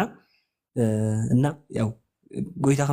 ከም ትፈልጦ ማለት እዩ ጎይታ ብ12 ሃዋርያት እዩ ንዓለም ሙሉእ ለዊጡ ማለት እዩ እና ብጣዕሚ ውሕዳት እዮም 12 እኮ ኣብዚ ክሳብ 20 ገለ ንበፅሕ ሰባት ኣለናና 12 ሰባት ብቁፅሪ ብጣዕሚ ውሕድ ኢና ግን ሓደ ኣካል ሓደ ልቢ ስለ ዝነበሩ ሓደ ዓይነት ሓሳብ ይሓስቡ ስለ ዝነበሩ ካብ ምፍልላይ ካብ ወገንነት ካብ ዓሌትነት ካብ ቀቢላ ካብ ኣውራጃ ካብ ምሻል ካብ ናይ ጎሓፍ ሂወት ወፅኦም ወይ ካብቲ ትሑት ዝኾነ ተሓሳስባ ወይ ከዓኒ ድኹም ዝኾነ ኣተሓሳስባ ወፅኦም ናይ ክርስቶስ ሓሳብ ኣብ ውሽጦም ስለ ዝነበረ ቤተክርስትያን ከልዕልዋ ክኢሎምና ኣባና ግን ከምኡ ዓይነት ሓሳብ ኣሎ ዲቡ ዓይኒ ሓቂ ክርስትያን ተባሂልና ብቋንቋ ብወገን ብቀቢላ ብኣውራጃ ዝሓስብ ሰብ ንሕር ኣለና ኮይኑ ልክዕነት ናይ ክርስቶስ መንገዲ ኣይፈለጡን ኣሎ ማለት እዩና ክህነት ክበሃል ከሎ ያው ክህነት ስልጣነ ክህነት ጥራሕ ደይኮነ ኩላትና ካህናት ኢና ማለት እዩ ምናልባት ኣርእስትና ስለዘይኮነ እምበር ኣነን ኣብ እግዚኣብሔር ሰውነተይ ንምቕራብ ወይ ከዓ ፀሎት ንምግባር ንገዛእ ርእሰይ ካህን እየ ማለት እዩ ምናልባት ናይ ቤተክርስትያን ኣገልግሎት ናይ ቅዳሴ ኣገልግሎት ንኸየገልግል ክህነት ዘይክህልወኒ ዝኽእል እምበር ገዛእ ርእሰይ ናብ እግዚኣብሔር ንምቕራብ ከንፈረይ ወይ ከዓ ናይ ከናፈረይ ፀሎት ናብ እግዚኣብሔር ንምቕራብ ግን ክህነት ኣለኒ ማለት ስለዚ ኩላትና ናይ ክህነት ሓላፍነትና ተጠቂምና ቤት እግዚኣብሔር ክንዓይ ናይ እግዚኣብሔር ቀዳዳ ክንሽፍን ይግባአና ዳ እምበር ናይ ቤት እግዚኣብሔር ጉድለት ኣውፂና ስለተዛረብና ክሳይ ኣይኮኒ ማለት እዩና ብሓፈሻ እንታይ ክብለኩም ኢለ ክብሎ ዝፀንሐ ልክ እዩ ያው መጀመርያ ካባና ክንጅምር ስለ ዘለና ተማ ኣገልገልቲ ንሕና ዝግባአና ስራሕ ይሰርሕና ያው ዝግባአና ስራሕ ክንሰርሕ ኣለና ብሓፈሻ ዝያዳ ከዓኒ ወላ ንሕና ኩላትና ብሓፈሻ ከም ምእመናን ከዓኒ ዝግባአና ስራሕ ንክንዓይ ሓደራ ክብል ኢለ ምናልባት ያው ክህነት ካብ ብሉይ ኪዳን ዝጀመረ ምዃኑ በተለይ ናይ መስዋእቲ ኣቀራረብ ካብ ብሉይ ኪዳን ጀሚሩ ካብ ኣዳም ጀሚርና ርኢና ከም ፍቅሪ ኣምላኽ አንቶ እዩ ዘይነበርኩም ምናልባት ተኾንኩም ቦና ኣዳም ኣብ ገነት ኮይኑ መስዋእቲ የቕርብ ከም ዝነበረ ምክንያቱ ካብ መስዋእቲ ሰብ በተለይ ኣማነ ኮይኑ ካብ መስዋእቲ ርሒቑ ክነብር ኣይክእልኒ ኣምልኹ ዝገልፀሉ ሓደ መንገዲ መስዋእቲ ብምቕራብ እዩ እና ብዙሕ ዓይነት መስዋእቲ ኣሎ ማለት እዩ በተለይ ኣብ ቅዳሴ እንድሕር ኢኹም ኮንኩም ከም ፍቃድ ኣምላኽ አንቶ እዩ ዜና ዝበሎ ቅዳሴ ማለት ቅዳሴ ከመርእስቲ ንሪኦ ንኸውን ሓደ መዓልቲ ግን ኣብ ቅዳሴ ተሪኢኹም 5 ዓይነት ናይ መስዋእቲ ኣሎ ማለት 5 ዓይነት መስዋእቲ ኣሎ ማለት እቲ ሓደ ተስጋውን ደምተዋና ናይ ክርስቶስ ዝቐርብ ያው ንዑ ኢሉ ዝቅደሰሉ ቅዳሴ ወይ ከዓ እቲ ዋና ዓላማ ናይ ቅዳሴ ናይ ክርስቶስ ቅዱስ ዝጉን ክቡር ደሙን ንምቁራስ እዩ ማለት ስለዚ ቅዱስ ቁርባን ኣሎ ማለት እዩ ካልእ ናይ መብራህቲ መስዋእቲ ኣሎ ናይ ዕጣን መብራህቲ ናይ ከነ መስዋእቲ ኣሎ ማለት ናይ ሰውነት መስዋእቲ ንኣብነት ቅዳሴ እንድሕር እሳተፋሉ ኮይኑ ሓደ ሰብ ኩሉ ዓይነት ኣካላቱ ይሳተፍ ማለት እዩ ኣብ ቅዳሴ ኩሉ ዓይነት ኣካላትና ዓይንና ናይ ቅዳሴ ዑደት ወይ ከዓ ናይ ቅዳሴ ኣገልግሎት ብምርኣይ ይሳተፍ ኣዛና ቅዱሳት መፅሓፍቲ ወንጌል ክንበብ ከሎ መልእኽታት ክንበብ ከሎ ይሰምዕ ተሰጦ ብእዝና ንሰምዖ ማለት እዩ ኣፍንጫና ከዓኒ ጥዑም ዝኾነ መኣዛ ናይ ዕጣን ነጨንወሉ ወይ ከዓ ንጨንወሉ ወይ ከዓ ንስሕበሉ እዩ ማለት እዩ ኣፍና ከዓኒ ቃል እግዚኣብሔር ንምልሰሉ ወይ ከዓ ተሰጦ ንምልሰሉ እዩ ከምኡ ኣእዳውና ከዓ መፅሓፍቲ ንግንፅለሉ ኣእጋርና ቤተ እግዚኣብሔር እንመላለሰሉ እንዳበልና ህዋሳትና ኩሉ ንባዕሉ ኣብ ኣገልግሎት ዝኣቱና እዚ ንባዕሉ ሓደ ዓይነት ናይ መስዋእቲ እዩ ማለት ስለዚ ሰባት ካብ መጀመርያ ጀሚሮም أنا مس እግዚአብሔር ዝነበሮም ኣምልኾ ምስ እግዚአብሔር ዝነበሮም ሕብረት ብመስዋዕቲ ዝተዓጀበ እዩ ነይሩ ማለት እዩ እና ክህነት ክበሃል ከሎ ያው ብዙሕ ግዜ ምስ መስዋዕቲ ስለነተኣስሮ እምበር ነጊርና ፀኒሑ ማለት እዩ ክህነት ዝበሃል ኣገልግሎት እዩ ማለት ተክህነ ኣገለገለ ክሳዕ ዝኾነ ኣገልግሎት እዩ ማለት እዩ ብኣገልግሎት ደረጃ ኩላትና ካህናት ኢና ማለት እዩ እዛ ርእስና ንምቕራብ ይኹን ናብ እግዚኣብሔር ንምቕራብ ጸሎት ንምግባር ገዛ ርእስና ንምቕዳስ ብከንፈርና ኣምላኽ እግዚኣብሔር ንምምስጋን ካህናት ኢና ማለት ኢና ካብ መጀመርያ ንሕሪኹም ኮንኩም ኩሎም መስዋዕቲ ኣቤልን ቃየልን ለምሳሌ መስዋዕቲ የቕርቡ ነይሮም ኣብ ቅድሚ እግዚኣብሔር ካልኦት ኣቦታት ንበዓል መስዋዕቲ የቕርቡ ነይሮም እንታይ ዓንቶ ዝበልና ናይ ጉስነት ስራሕ እውን ዝሰርሑ ነይሮም ማለት ናይ ምእላይ ናይ ምጉሳይ ናይ ምምካር ናይ ምግሳጥ ስራሕ ዝሰርሑ ዝነበሩ ከም በዓል ኖህ ከም በዓል ኢዮብ ከም በዓል ሙሴ ከም በዓል ኣብርሃም ይስሐቅ ያዕቆብ ከም በዓል መልከጼዴቅ ርኢና ማለት እዩ ዲያም ኣቦታት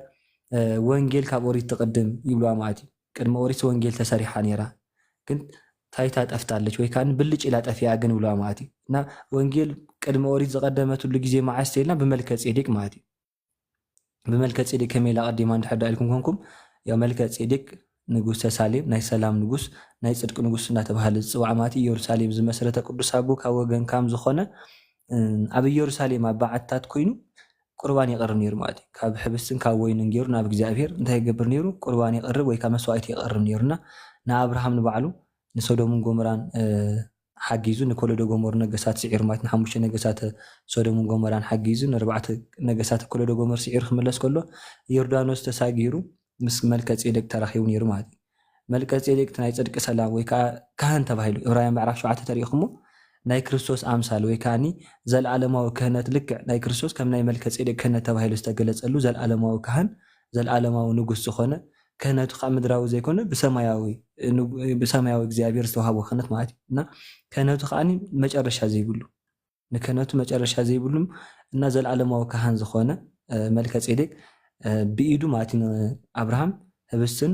ጽዋዕን ወይ ከዓ ኮቴተ ቁርባን ማለት ወይ ናይ ቁርባን መስዋዕቲ ኣቀቢልዎ ነይሩ ካብ ህብስትን ካብ ወይንን ገይሩ ቁርባን ገይሩ ንኣብርሃም ኣቀቢልዎ ነይሩ ማለት እዩ ኣብርሃም ካልክዕ ንመልከጼዴቅ ኣስራት ኣውፂሉ ማለት እዩ ካብ 11 ኣስራቱ ንመልከጼዴቅ ከም ዝሃቡ ካብ መልከጼዴቅ ከም ዝተባረኸ መልከጼዴቅ ካኒ ብመስዋዕቲ ገይሩ ንእግዚአብሔር ይቀርብ ከም ዝነበረ ክህነቱም ዘለዓለማዊ ክህነት ከም ዝነበረ ርኢና ማለት እዩ ሓፈሻ ካብ ኣሮን ካብ ሌዊ ጀሚራው ናይ ብሉይ ኪዳን ካህናት ርኢና በተለይ ዘፀአት ምዕራፍ 29 ተሪኢኹሞ ዘሌዋውያን ካብ ምዕራፍ 12 ጀሚርኩም ድሕር ኣንቢብኩም ኮንኩም ናይ ክህነት ስርዓት ውሃብ ከመይ ምዃኑ ካህናት እንታይ ክገብርሎም ናይ ካህናት ሓላፍነት እንታይ እዩ ብናይ ሰዓታት መስዋዕቲ ከቕርብሎም ብሰፊሕ ኣሎ ማለት እዩ ግን ዝያዳ ንዓና ዘገድሰና ናይ ሓድሽ ኪዳን ክህነት ስለዝኾነ ናይ ሓድሽ ኪዳን ክህነት ያው ብክርስቶስ ከም ተጀመረ ሓውና ነጊርና ማለት እዩ ያው ዝያዳ ጽባሕ ክንሪኦ ኮይኑ ይስማዓኒ ለምሳሌ ሃዋርያት መዓስዮም ክህነት ተዋሂቦም ዝብል ንባዕል ሕቶ ይለዓል ማለት እዩ በተለይ ናይ መጽሓፍ ቅዱስ ሰለስተ ክፍልታት ጠቂሱ ናይ ክህነት ደረጃ ወይ ከዓ ናይ ክህነት ቦታ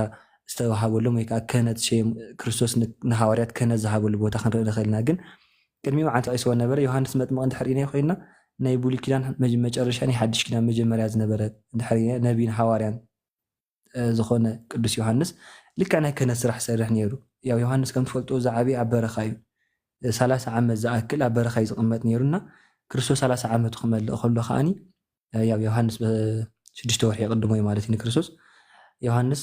30 ዓመትን 6 ወርሒ ንገብር ከሎ ክርስቶስ 30 ዓመቱ ክመልእ ከሎ ከም ዝመፀ ይገልጽ ማለት ኢና ናይ ጽድቂ ንጉስ ወይ ከዓኒ ናይ ጽድቂ ሰባኺ ኮይኑ መፂ ማለት እዩ እናንታይ ዝገብር ነይሩ ዮሃንስ መገዲ እግዚአብሔር ፅረጉ እንዳበለ ይመፂ ማለት እዩ እቲ ጎባጣ ዘበለ ቅንዕ ይበል ትጉድጓዳ ይምላእ እቲ ቀይና መንገዲ ትኽይበል እንዳበለ ማለት ልክዕ ከምቲ ቅዱስ ገብርኤል ዝበሎ ልቢ ኣቦታት ናብ ወሉ ዝመልስ ማለት እዩ ነቲ ቀይናን መንገዲ ናይ ኣይሁድ ናብ እግዚአብሔር መንገዲ ዝመልስ ናብ መንገዲ እግዚአብሔር ዘቕንዕ ማለት ነቲ ብሓጢኣት ዝነበረ ህዝቢ ኸ ናብ ጽድቂ ዝፅውዕ ኩሎም ካብ ብንስሓ ናብ እግዚአብሔር ክቐርቡ ከም ዘለዎም እንዳሰበ ክመፂ ማለት እዩ ነስሕዎ እመኑስ መቀርበት መንግስተ ሰማያት ቀሪባላ ንስሓ እተው እንዳበለ ንእግዚአብሔር ዘዳሉ መንገዲ እግዚአብሔር ዘቕንዕ ናይ ክርስቶስ ተኸተልቲ ዝገብር ማለት እዩ እንዲያም ድሓር ተሪኢኹሞም ንክርስቶስ ተኸተሉ ኩሎም ናይ ዮሃንስ ተምሃሮ ዝነበሩ እዮም ማለት እዩ ወይ ከዓኒ ዮሃንስ ዘዳለዎም እዩ ማለት እዩ ንክርስቶስ ኣብ መጨረሻ ተኸቲሎም ክሳዕ ጽድቂ ዝበፅሑ ኩሎም ሃዋርያት እንተሪእና ዝበዝሑ ናይ ዮሃንስ ደቀ መዛሙርቲ ዝነበሩ እዮም እቲ ህዝቢ እንተሪእናዮ ናይ ዮሃንስ መጥምቕ ተምሃሮ ዝነበሩ እዮም ብምልኦም ማለት እዩ እና ዮሃንስ ሰርሖ ዝነበረ ስራሕ ብጣዕሚ ዓብ ዝኾነ ስራሕ ይሰርሕ ተዓንቱ ይጠቐሰልና ዜና ኩሉ ዓይነት ስራሕ ይሰርሕ ነይሩ ይመኽሮም ነይሩ ይምዕዶም ይግስፆም ነይሩ ይጓስዮም ነይሩ መንገዲ እግዚአብሔር ካየርእዮም ነይሩ ነገሳት ክጋገዩ ከይተለፈ ከሎ ከዓ ይግስፅ ነይሩ ማለት እዩ ከይፈርሕ ማለት እዩ መምህር ወመገስፅ ዘእያደሉ ለገጽ ከም ዝብሉ ቦታት ማለት እዩ መምህር ትቆንዕ መምህር ዝበሃል ገጽ ሰብሪ እንታይ ዘይገብር ዘይዳሉ ማለት እዩ ያው እዚ ሃፍታም እዩ ኢሉ ከይፈርሐ ከይሓፈረ እዚ ከዓ ድኻ ኢሉ ከይሓዘነ ከይደንገፀ ንኩሉ ዝምዕድ ዝግስፅ እዩ ማለት ናይ ሓደ ወገን ፀግዒ ኮይኑ ዘይኮነ በቃ ብቕንዕና ንሓቂ ሒዙ ዝምዕድን ዝግስፅን እዩ ማለት እዩ ካብ ኩሉ ነገራት ነፃ ኮይኑ ማለት ኢና ዮሃንስ ከዓኒ እንታይ ዝገብር ዝነበረ ኩሉ ዓይነት ናይ ክህነት ስራሕ ዝሰርሕ ዝነበረ ናይ ጉስነት ስራሕ ዝሰርሕ ዝነበረ ናይ ስብከት ስራሕ ወንጌል ሰብኮም ነይሩ ድሕሪ ኢኹም ኮንኩም ክጋጊ ክሎ መንገዲ የቕንዕ ኣሎ እንዲያም ሉቃስ ወንጌል ምዕራፍ 3 ከጥምቕ ከሎስ መፁ ብለና ማለት እዩ መጀመርያ እንታይ መፅኦም ናብኡ እቶም ወተሃደራት ዝነበሩ መፅኦም ጎይታ ሆይ እንታይ ክንገብር ኣለና ምስ በሎ እንታይ ኢሎም ካብቲ ተኣዘዝኩም ላዕሊ ኣይትግበሩ ወይ ካብ ሕጊ ላዕሊ እንታይ ትግበሩ ንሓደ እኳ ኣይትግረፉን ኣይትህረሙን ስለዚ ደደመወዝኩም ኣኽለኩም ኢሎም እቶም ካልኦትና ክንገብር ክብሎ ከለዉ ከዓኒ ያው ክልተ ክዳን ዘለዎ እቲ ዘይብሉ ሓደ ይሃብ እንዳበለ እንታይ ይገብሮም ነይሩ ትኽገብሮ ዝግባእ ወይ ከዓ ክምርሕሉ ዝግባእ ኣካይዳ ይነግሮም ነይሩ ቅዱስ ዮሃንስ ማለት ኢና ናይ ክህነት መሰረት ይኽእሉ ንኽእል ናይ ሓድሽ ኪዳን ማለት እዩ ናይ ሓድሽ ኪዳን መጀመርያ ናይ ብሉይ ኪዳን መጨረሻ ስለ ዝኾነ ዮሃንስ እውን ናይ ክህነት ስራሕ ብዝግባእ ኣርእየና ማለት ግን ኣማናዊ ክህነት ዝበሃል ግን ካብ ክርስቶስ ስለጅምር ያው ናይ መጀመርያ ካህን ናይ ሓድሽ ኪዳን ክርስቶስ እዩ ማለት እዩ ክርስቶስ ሊቀ ካህን ንብል ሓቂ ክርስቶስ ሊቀ ካህን እንድሕር ዳኣ ኮይኑ ካህናት ክልውሎ ማለት እዩ ብዙሕ ግዜ ሊቀ ካህናት ዝበሃል ሓለቓ ናይ ካህናት ወይ ሓለቓ ማለት እዩ ሊቀ ካህን ማለት እዩ ሓፈሻ ስለዚ ሊቀ መላእክቲ ክንብል ከለና ናይ መላእክቲ ሓለቓ ከም ዝኾነ ሊቀ ካህናት ከዓኒ ክርስቶስ ናይ ካህናት ኩሉ ሓለቓ እዩ ሃዋርያት እንድሕር ዳኣ ካህናት ኮይኖም ናይ ኩሎም ካህናት ሓለቓ ከዓኒ ኢየሱስ ክርስቶስ እዩ ማለት እዩ ስለዚ ክህነቱ ናይ ክርስቶስ ካ ዘለዓለማዊ ክህነት ስርየት ሓጢኣት ዘውህብ ክህነት እዩ መስዋዕት ከቕርብ ዝኽእል ክህነት እዩ ማለት ምክንያቱ ናይ መጀመርያ መስዋዕት ዘቕረበ ባዕሉ ኢየሱስ ክርስቶስ ስለ ዝኾነ ማለት ኢና ናይ ሓድሽ ኪዳን ጀማር ናይ ክህነት ኢየሱስ ክርስቶስ እዩ ክህነቱ ከዓ ፍፁም ዝኾነ ክህነት እዩ ከም ናይ ብሉይ ኪዳን ናይ ምሳሌ ዘይኮነ ወይ ከዓኒ ናይ ደምን ናይ እንስሳታት መስዋዕቲ ዘቕርብ ዓይነት ክህነት ዘይኮነ ዘለዓለማዊ ናይ ክርስቶስ ክህነት ዘለዓለማዊ ክህነት ኮይኑ ምስ እግዚኣብሔር ዘተዓርቕ ናብ ኣምላኽ ዘቕርብ ክህነት እዩ ማለት ኢና ናይ ሓድሽ ኪዳን መስራቲ ናይ ክህነት ኢየሱስ ክርስቶስ እዩ ማለት እዩ ልክዕ ከምቲ ሃዋርያ ቅዱስ ጳውሎስ ዝበሎ ናብቲ ናይ እምነትና ደምዳምን ጀማርን ደምዳምን ዝኾነ ኢየሱስ ክርስቶስ ንጠምት ከም ዝበለ ክርስቶስ ናይ ኩሉ ነገር መሰረት እዩ ማለት እዩ ናይ ክህነትና መስራቲ ክርስቶስ እዩ ናይ ጥምቀትና መስራቲ ክርስቶስ እዩ ናይ ቁርባንና መስራቲ ክርስቶስ እዩ ናይ እምነትና ጀማሪ ክርስቶስ እዩ ማለት ናይ መንገድና ኩሉ ናይ ድሕነትና ናይ ቅድስናና ናይ ኣርኣያ ናይ ምዃን ኩሉ ነገር መስራቲ ክርስቶስ እዩ ካብ ክርስቶስ ዝወፅእ ነገር የብልና ማለት ኢና መሰረታን ግልጋሎታን ናይ ቤተክርስትያን ክርስቶስ እዩ ማለት እዩ ክርስቶስ ሊቀ ካህና ኮይኑ እጊ ናይ ቤተክርስትያን ካብ መስራቲ ኣንሱ እዩ መሰረታ ብደም ክርስቶስ ዝተመሰረተ ቤተክርስትያን ክሳዕ ዝሃለወትና ኣርኣያና ጌርና ክንወስዶ ዝግባአና ክርስቶስ እዩ ከምቲ ሓንቶ ያው እዚን ሓውና ዝበሎ ክደግሞ ዝደሊ እንታይ ናይ ሰባት ተኸተልቲ ክንከውን ኣይግባአና ዝኸፍአ ነገር ኣብ ዓለም በቃ ደጋፊ ናይ ሰብ ተኸታሊ ናይ ሰብ ምዃን እዩ ማለት እዩ ተኸተልቲ ደገፍቲ ክንከውን እንተኮይንና ናይ ክርስቶስ ተኸተልቲ ናይ ክርስቶስ ደገፍቲ ዳ ክንከውን ይግባአና እምበር ከምቲ ሃዋርያ ቅዱስ ጳውሎስ ኣብ ቀዳማይ ቆሮንቶስ ምዕራፍ 1 ዝብሎ ኣነስ ናይ ጳውሎስ ኣነስ ናይ ኬፋ ኣነስ ናይ አጵሎስ እንዳበለታ ቤተክርስትያን ናይ ቆሮንቶስ ትከፋፈል ከም ዝነበረት ማለት እዩ እንታይ ኢልዎም ጳውሎስ ዘመንታኻትኩም ተሰቒሉ እዩ ወይስ ብስም ጳውሎስ ዲኹም ዝተጠመቕኩም ንስኹም ተጠመቕኩም ብስም ክርስቶስ ኢኹም ስሊኹም ዝሞት ከዓ ክርስቶስ እዩ ስለዚ ናይ ክርስቶስ እዩ ክንከውን ዝግባአና እምበር ናይ ግለሰባት ወላ ናይ ጳጳስን ክንከውን ኣይግባአና ማለት እዩ ኣነ ናይ ኩሶ ጳጳስ ናይ ኩሶ ጳጳስ ምባል ንባዕሉ ካብ ዛዕቢ ውርደት የለን ማለት እዩ ክርስቲያን ኮይኑ እንድሕር ዳኣ ደጋፊ ናይ ሰብ ክኸውን ኣሎ ኮይኑ ክርስቶስ ዝኸፈለሉ ዋጋ ክርስቶስ ዘፍሰሰሉ ደም እንታይ ኮይኑሎ ማለት እዩ በቃ ኣብ ግምት ኣይኣተወን ከንቱ ገይርዎ ናይ ክርስቶስ ደም ማለት እዩ ስለዚ ናይ ሰባት ተኸተልቲ ናይ ሰባት ደገፍቲ ክንከውን ኣይግባአናን ክንጥምቶ ክንሪኦ ዝግባአና እቲ ብዕለተ ዓርቢ ኣብ መስቀል ተሰቐለ ክርስቶስ እዩ ማለት እዩ ኩሉ ግዜ ክርስቶስ ኣብ ዓይንና ክሰኣል ኣለዎ ማለት እዩ ኩሉ ግዜ ክንሓስቦ ዝግባአና ክርስቶስ እዩ ካብ ክርስቶስ ዘርሕቃና እንተኮይኑ ማንም እንተኾነ ክንስዕቦ ይግባአናን እዩ ማለት ክርስቶስ ሽፍን እንተኮይኑ ማንም ሰባኽም እንተኾነ ማለት እዩ ወይ ከዓኒ ካህን እንተኾነ ወይ ጳጳስ እንተኾነ ምንም ክኾን ይኽእል ምንም ማለት እዩ እና ክርስቶስ እንድሕር ዝሽፍነኒ ኮይኑ ወይ ካብ ክርስቶስ እንድሕር ዳ ዝፈልየኒ ኮይኑ ንዕኡ ዘይኮንኩ በቃ ንዕኡ ሓሊፈኒ ክርስቶስ ክስዕብ ኣለኒ ምክንያቱ ናይ ህይወት ኣርኣያ ክርስቶስ ስለ ዝኾነ ማለትና ኩሉ ግዜ ብሂወትና ክነግስ ዝግባእ ኢየሱስ ክርስቶስ እዩ ማለት እዩ ኩሉ ግዜ ክርስቶስ ክንሓስብ ይግባአና ካብ ክርስቶስ ወፃኢ ዘሎ ነገራት ግን በቃ ከንቱ ምዃኑ ክንፈልጥ ይግባአና ማለት እዩ እና እዚ ሓደራ ክብለለ ናይባት ሓደ ኣርእስቲ ክኸፍት ሓሲበ ነይሩ ናይ ክህነት ናይ ሃዋርያት መዓስ ከም ዝተዋህበ ወይ ከዓ መዓስ ከም ዝጀመረ ወይ ከዓኒ ኣይ ናይ ክህነት እዩ ናይ ሃዋርያት ክህነት ዝበሃል ምናልባት ማቴዎስ ወንጌል ያው ትፈልጡ ኢኹም ብዝያለ ፅባሕ ክንዘራረበሉ ስለ ዘለኹ ማቴዎስ ወንጌል ምዕራፍ 16 ቁፅሪ 17 ዘሎ ኣሎ ምሻቂ ናይ ሰማያት መፍትሒ ይበካ ኣለኹ ዝበሎ ጴጥሮስ እዚ ሓደ ናይ ክህነት እዩ ሪሳ ማቴዎስ ወንጌል ምዕራፍ 18 ቁፅሪ 18 እንድሕር ኢኹም ኮንኩም ከዓኒ እንታይ ዝብል ኣብ ምድሪ ዝኣሰርኩም ኣብ ሰማይ ተኣስረ ክኸውን ኣብ ምድሪ ዝፈትሕኩም ካብ ሰማይ ዝተፈትሐ ክኸውን እዩ ዝብል ኣሎ እጊን ዮሃንስ ወንጌል ካብ ምዕራፍ 20 ቁፅሪ 21 እንተሪኢኹም ከ እንታይ ዝብል ኦፍ ኢሉ ንስኡ መንፈስ ቅዱስ ኢሉ መንፈስ ቅዱስ ተቐበሉ ዝበሎም ሰለስተ ናይ ክህነት ዝተጠቕሰሉ ቦታ ኣሎ ሞ እዚ ከመይ ይርአ ከም ፍቃድ ኣምላኽ ፅባሕ ከም እግዚኣብሔር እንተፅኒሕና ማለት እዩ ነታ ግዜ ፅባሕ ዘላ ግዜ እንተፅኒሕና እግዚኣብሔር ኣምላኽ ክንሪኦ ኢና ኢለ ሓስብ ሕጂ ግና ሕቶ መልስን ክንከይድ ምናልባት ኣይዛረብን ኢለ ኣቴ ግን ብዙሕ ተዛሪቦ ሞ የቕሬታ ግበርለይ ማለት እዩ ብዙሕ ግዜ ዘረባ ዘብዝሕ እንድሕር ነብዝሕ ዘለና ያው ፍልጠትካ ምውሓድ እምበር ያው ንጠቢብ ሓንቲ ቃል ተኣኽሎ እዚ ኩሉ ዝበልናዮ እውን ያው ንስኹም ትስሕትዎ ማለት ኣይኮነና ዘጉደልናዮ ዘንጠብናዮ ዝተጋገናዮ ብኣፈ ትጉሃን መላእኽቲ ክተዓረመልና ድፍረትና እግዚኣብሔር ኣምላኽ ይቐረ ይበለልና ናብ ቃል እግዚኣብሔር ጥዑም ያው ይኣኽለና ግን ስለ ዝኾነ ቃል ህይወት የስማዓልና ንኩላቶም ኣሕዋት ማለት እዩ ወስብሓት ለእግዚኣብሔር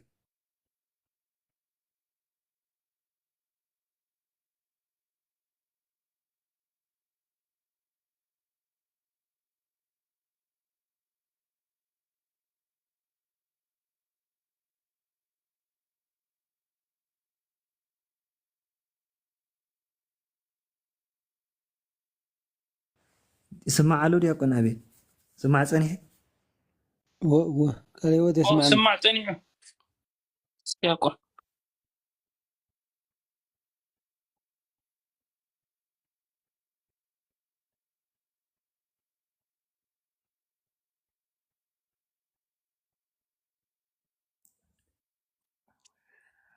ኣለኹም ዶ መምሃራን ከመይ ኣምሲኹም መጀመርታም ከመይ ይውዒልኩም ከመይ ኣምሲኹም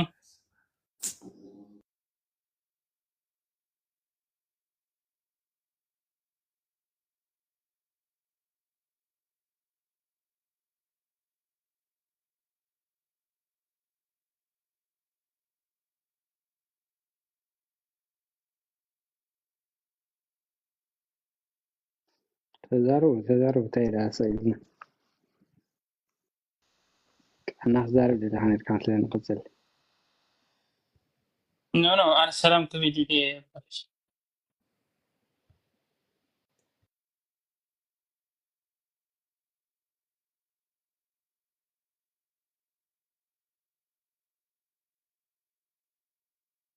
እግዚኣብሔር መስገን ቃልና ሓውና ከመይ ቀኒኻ ከመይ ኣለኻ ሰናይ እዩ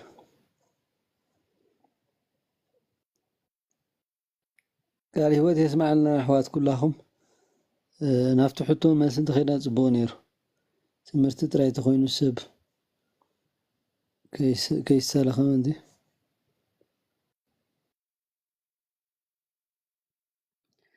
هو دحان يعكل هاتي تزربه من الوحش كلام عالدخا كنقصلو أبز مالتي أبتا ميرون حاتي توازن رجع برحمة ميرون تي مستركنة مع سجى ميرزول مالت نابنت تناي بيتروس كده بحال اللوندي جي نابنت تناي روما زلا بيتي كريستيان سي بسلطان ناي بيتروس يا ሒዛ ዘላ ስለዚ ቤተክርስትያን ካብ ጴጥሮስ ተመስሪታ ዘላ ግን ዝበሃል ኣገላልፃ ኣሎ እዚ ኩና ኣይኮነን ምክንያቱ ቤተክርስትያን ኣብቲ እምነት ናይ ጴጥሮስ እያ ተመስሪታ ኣላ እንብላ እምበር ኣብ ጴጥሮስ ተመስሪታ ኣይንብላን ኢና እቲ እምነት ናይ ጴጥሮስ ከዓ ክርስቶስ ወዲ ኣምላኽ ምዃኑ ትነግር ቤተክርስትያን ስለዝኾነት እዩ ማለት እዩ መዓስ እቲ ክህነት ማዕረግ ወይ ከዓ ስልጣን ክህነት መዓስ ተዋሂቦም ዝብል ኣገላልፃ ግን ቤተክርስቲያን ኣብ ክርስቶስ እንዳተመስሪታ ካነ ሓድሽ ክርስቶስ ኪዳን ቤተክርስቲያን ከዓ እታ ክርስቶስ መይቱ ካብ ሞት ዝተሳእላ ቤተክርስቲያን እያ ስለዚ እታ ናይ ቤተክርስቲያን ናይ ሓድሽ ኪዳን ቤተክርስቲያን ትበሃል ዘላ እታ ኣብ ድሕሪ ትንሳኤ ክርስቶስ ተመስረተት ቤተክርስቲያን እያ ማለት እዩ ትንሳኤ ክርስቶስ እንታይ ስልጣን ተዋሂቦም ኣብቲ ወንጌል ማቴዎስ 28 18 ከባቢ ዘሎ ማለት እዩ ኣብ 18 10 ዘሎ ማለት እዩ ምናልባሽ ኣብ እንታይ ይብል እቶም 10 ሓደ ደቂ መዛሙርቱ ድማ ናብ ኢየሱስ ነበሮም እምባ ገሊላ ከዱ ምስ ረኣይዎ ከዓ ሰገዱሉ ገሊኦም ግና ተጠራጠሩ ኢየሱስ ከዓ ቀሪቡ ስልጣን ሰማይ ምድርን ኩሉ ተዋሂቡኒ ኣሎ እምበኣር ኪዱ እሞ ንኩሎም ኣሕዛብ ብስም ኣብ ወልድ መንፈስ ቅዱስ እንዳጥመቅኩሞ ደቂ መዛሙርተይ ይግበሮም ከምኡውን ንዝኣዘዝኩም ኩሉ ክሕልው ምሃሮም نو أنا دماغ سامودات عالم كل ما أنتم صحاتكم إن أبغى تجاربهم دبل حدا أبحوي لنا زينا يا ريت هم قراتي كسمع صني أنا أمونكو سلطفاني قريتها أي سمعكم أنا الله ولي حمال كلا سلام إيه يسمع الله ولي يا عبيد أفتح تزلهم محوات نسمع لنا نيا ጽባሎ እቲ ድምፁ ስማዕ ኣሎ أفتح تزلهم من الباش أبلع زلهم حال يجي لعل كلها سمع أفتح كلها يسمع لهم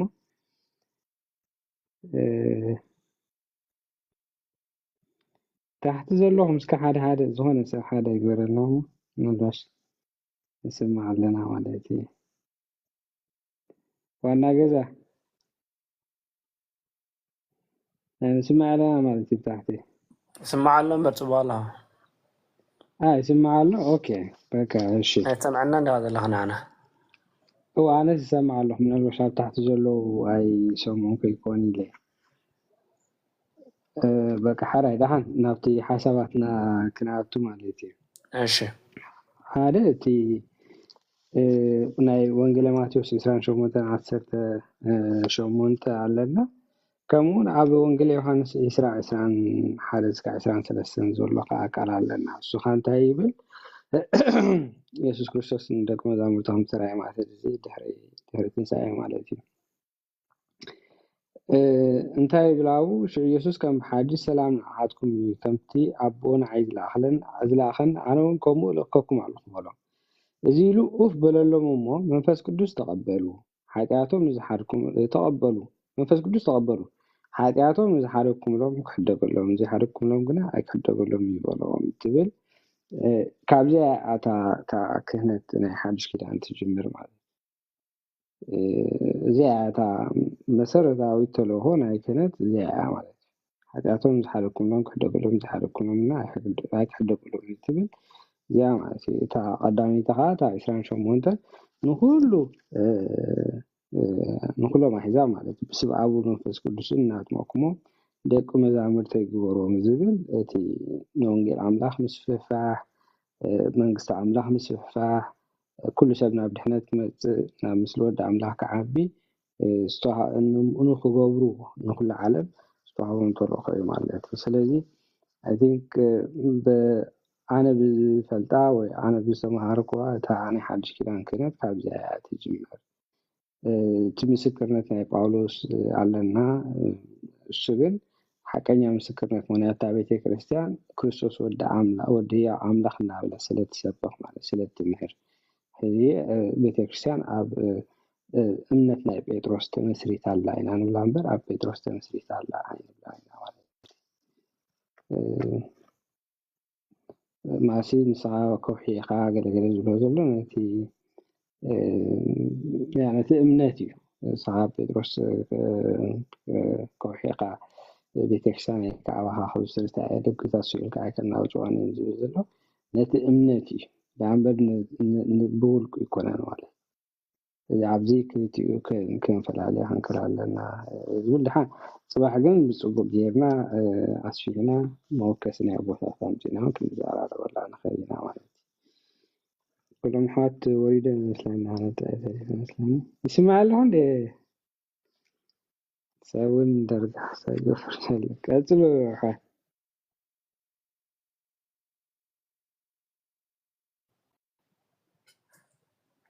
أصلا عايز اسمع إن الله بتاعت تسمعكم من الله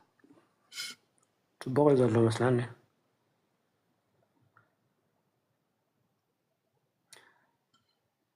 دحن لما أنت تمرت أخلا مثلا دياكون كم يتمسلك إيش حرة كاين هزام كأنتم وحوات إيش حرة ما يعني سيرو نشر ديا بزح سايت ديانا مسيت ديانا مثلا نشر ديانا حتى تفقوا تغينو أجدن حتى دحن تقولنا دياكون من أول تخيل لي هاي هو خاين هزام دياكون أمبر أوكي بقى قبل دحن كلام مالتي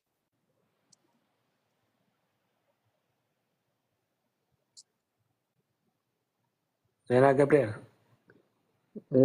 هو أنا خلفكم يدار قاعد كسميسي لو أنا مو ايش أبغى خاص لهنا عن كلنا نسرح عندنا نبغى كم تحايش هو يعني تهانتن حطيت نتوى حاجة ونمو أحواتي على مسمى تصوص بجير محلاتنا همرونا حاجة زلنا بتعمل زبا ايش كما تحايش دو كانشا صباح دهنا حتى لا يا ساقمي منش ومسي حمان هو دحان دياكون ميرون كامزيلو دلهان دياكون ميرون كتحط انت خلها